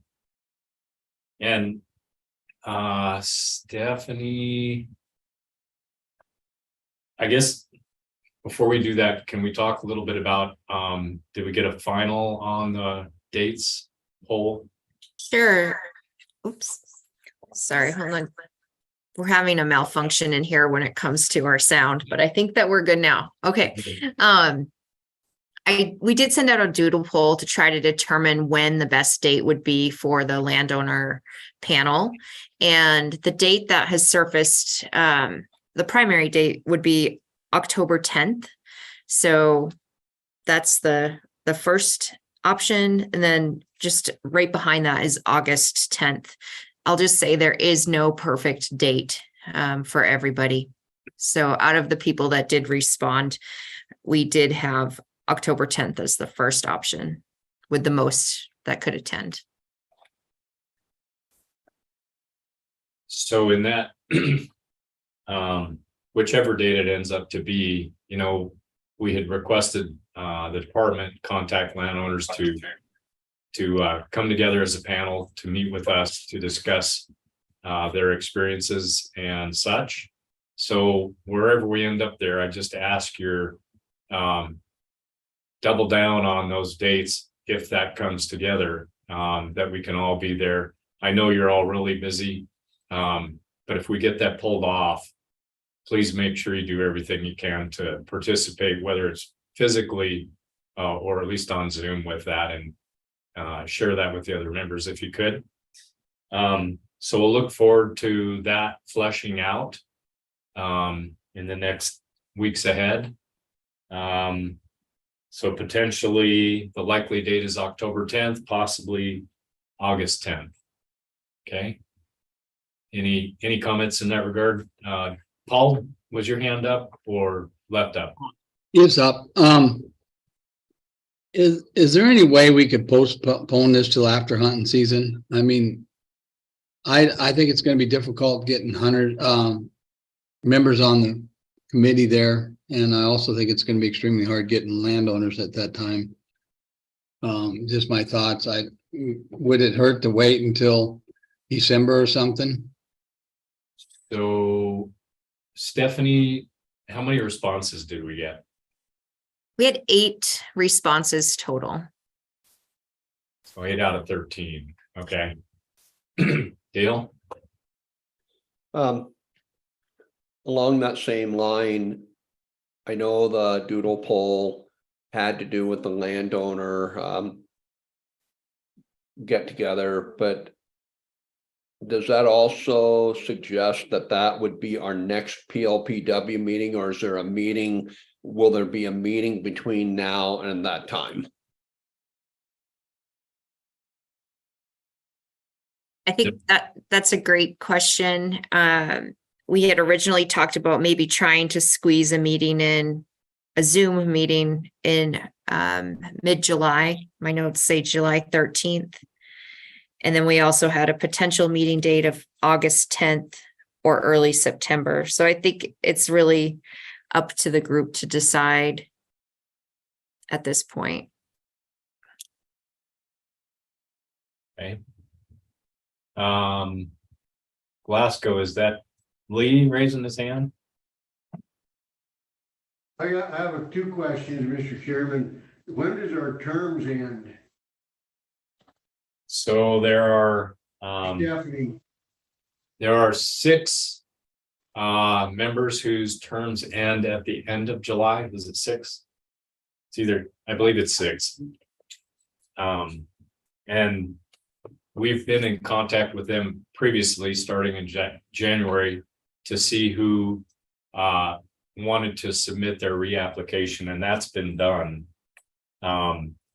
We don't have the latest status of that yet, but it is in process, Lee. Appreciate the question. And as soon as we know the status, we'll sure get that out to everybody. I would expect that forthcoming. I think just with the legislative session and everybody being busy, including the governor, we're just at that point, but it is in process. So I think we'll be in good shape. It's just a matter of that decision coming down. can I ask another question? Did we take Certainly. any action on these public access land agreements on number 3 and number 11? I think didn't Dale have a request that we wait for public comment on the review one? We did the way I remember, did the other one, but we didn't do the number 11. Is that and then 3, we didn't decide on it either, I don't think. Is that right or not? Number 3 is the PV ranch. What do you want to have? You want to handle that one? Okay, so yeah, good point, Lee. On the PV ranch, which Mr. Farron commented on. do we want to move to recommend that after those comments? I'll move to do that. Okay, further discussion on the PV Ranch. So that's the Park Livingston that we didn't know much about. And then again, Mr. Farren made some additional personal comment about. So is there anybody opposed to making the recommendation for the department to approve that, Pala? Seeing no opposition, then yes, we move to do so. Yep. Okay. And 11, did we leave that hanging? I don't think so. Was it 11? Lee? The one, that was the one that she's gonna try to get me turned on here again, so everybody can listen to my wisdom. I think 11 was, we approved the one that gave access to the game refuge, but I don't remember what action we took on 11, which was the one preceding that. And that was the one where the BLM wanted to close the road. Did we come up with a final idea on that one? Yes, we did. Okay, thank you. Good. Thanks for the questions, Lee. We would have missed it without you, man. We'd have had to start this all again tomorrow, really quick. Okay. So yeah, on dates, I guess my concern is, are there things that we're going to be needing to bring forward? I don't see any pressing right now unless some of the subcommittee work brings us to some greater understanding. But it doesn't have to be based entirely around when we can convene a landowner panel either. Okay. So I think what we'll do in the interim is discuss those dates and see if there's anything we need to take action on and meet possibly on that August 10th. It looks like the first time we could anyway. Is that fair? Okay. And to address your question, Paul, on the 10th. So that doodle poll gave the most results for the 10th. That's all we've got to go on. I know it's just like right now, we looked like we had more members available today. And that's just the way that works out. I'm with you on the hunting season. We're all in it. Stephanie? We had selected that particular day because it is the week between archery and general rifle season. So from my understanding, it's a quieter week. Am I wrong? Probably. Okay. I mean, archery's on, antelope's on. Okay. Waterfowl's on, birds on. Okay. Only quiet for elk. Yeah. The main question I had, Ed, was getting landowners there. I think most of us could zoom in, maybe find the time or not, but yeah, I think you're gonna have mission impossible getting landowners on there, in October, August. I mean, they're always busy, but December seems to be a little bit better. And are we in a big rush to do this? Do we have to make any earth-shattering decisions that we couldn't wait until December? Well, really, our biggest requirement, quote unquote, was today for Pala to finalize the reviews there and then make an agenda going forward. And as you all know, our discussion was the deep look at block management. And that was the next major agenda for us to address going forward. There was no other major agenda to put forward. We have seconds and thirds, but I think we want to address the block question, and the department's got to get their calculations figured out on where they're going to go with the question that was presented about the cap. So we need to know that too. Dale, you have your hand up again? I do. I'm just wondering if Stephanie or the department could possibly look at some other dates, because I'm kind of with Paul on this. October 10th is just, I mean, it's right after the opening of antelope season. I know my house typically is there's a revolving door at our house. There's just a lot going on. But at the same time, in August, you're really in the heart of fire season for a lot of the landowners. And I'm just wondering if maybe the last 10 days to the first, first few days of October, if maybe that could be looked at for that landowner panel, i.e. and a PLPW meeting. The other thing that I just know from my friends here, they get to about the 10th of October, and now we're into weaning and shipping cattle. And in our part of the world, that typically starts early October. So I'm just wondering if maybe we might take a second look at some other dates and potentially look at, again, that last 10 days, first couple of days of last 10 days of September, first couple of days of October. It just might work for a lot of us a little bit better. Thank you. Okay, Dale, or excuse me, Eric. I'd lean toward December. I'm in agreement with Paul. It's August, September are going to be horrific for anybody in agriculture because harvest is going to be extremely late this year. October, we're shipping calves, have hunters, and finally by December, we have 5 minutes to catch our breath, and I would lean toward a December date. So are you specifically thinking of that in regard to landowner panel participation, Eric? Yeah. Okay. Okay.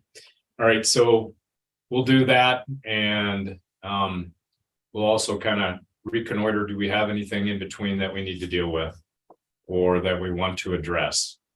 Okay. So next meeting date is pending upon those two lines of thought. Everybody good?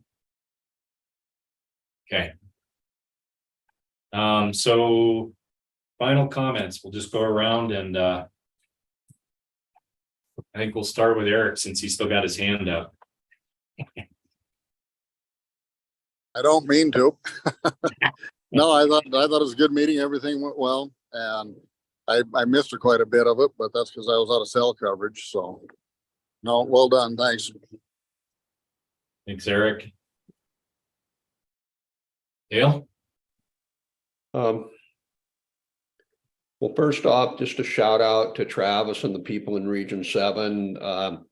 I was involved with that PALA review, and like always, boy, it came in there, the documents are in place. They have really done their homework, and this is no slight to any of the other regions. I just don't deal with them, but it's just a great job by Region 7 once again on that.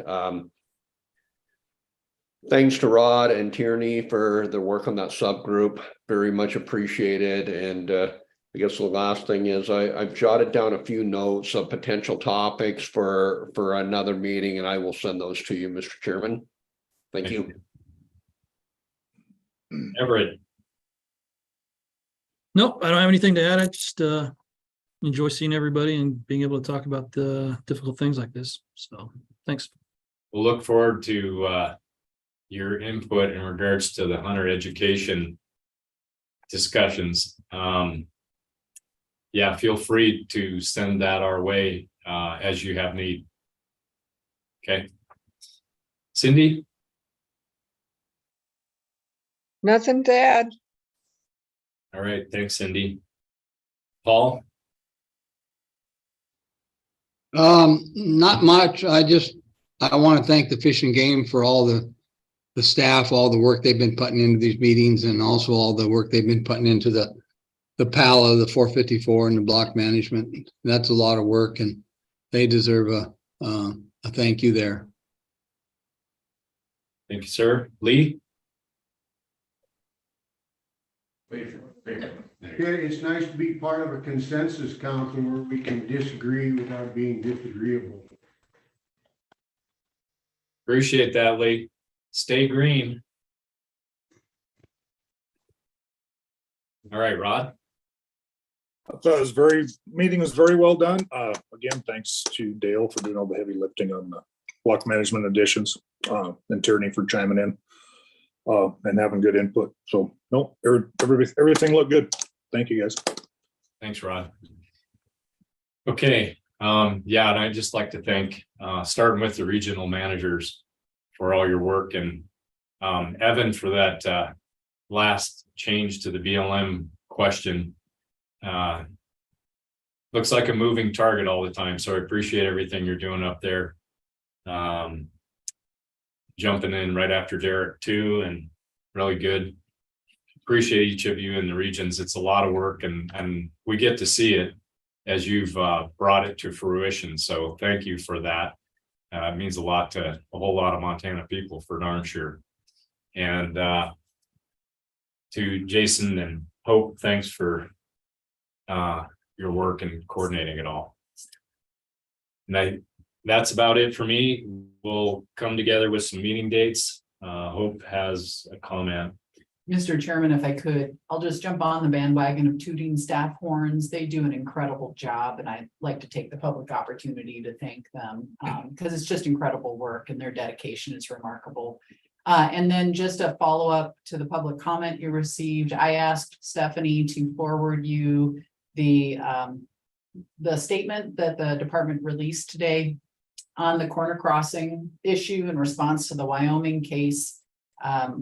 Having looked at the legal unit's response to the corner crossing ruling in this case, and also the memos from 2018 and 2000 on similar questions, I don't think we've been inconsistent, but we'll have Stephanie forward that statement to you so that you can read it for yourselves. It came out from Acting Director Dustin Temple. All right. Thanks again. Everybody have a great June. Hope everything goes your way and everything that you need to have happen. And I really appreciate all you guys.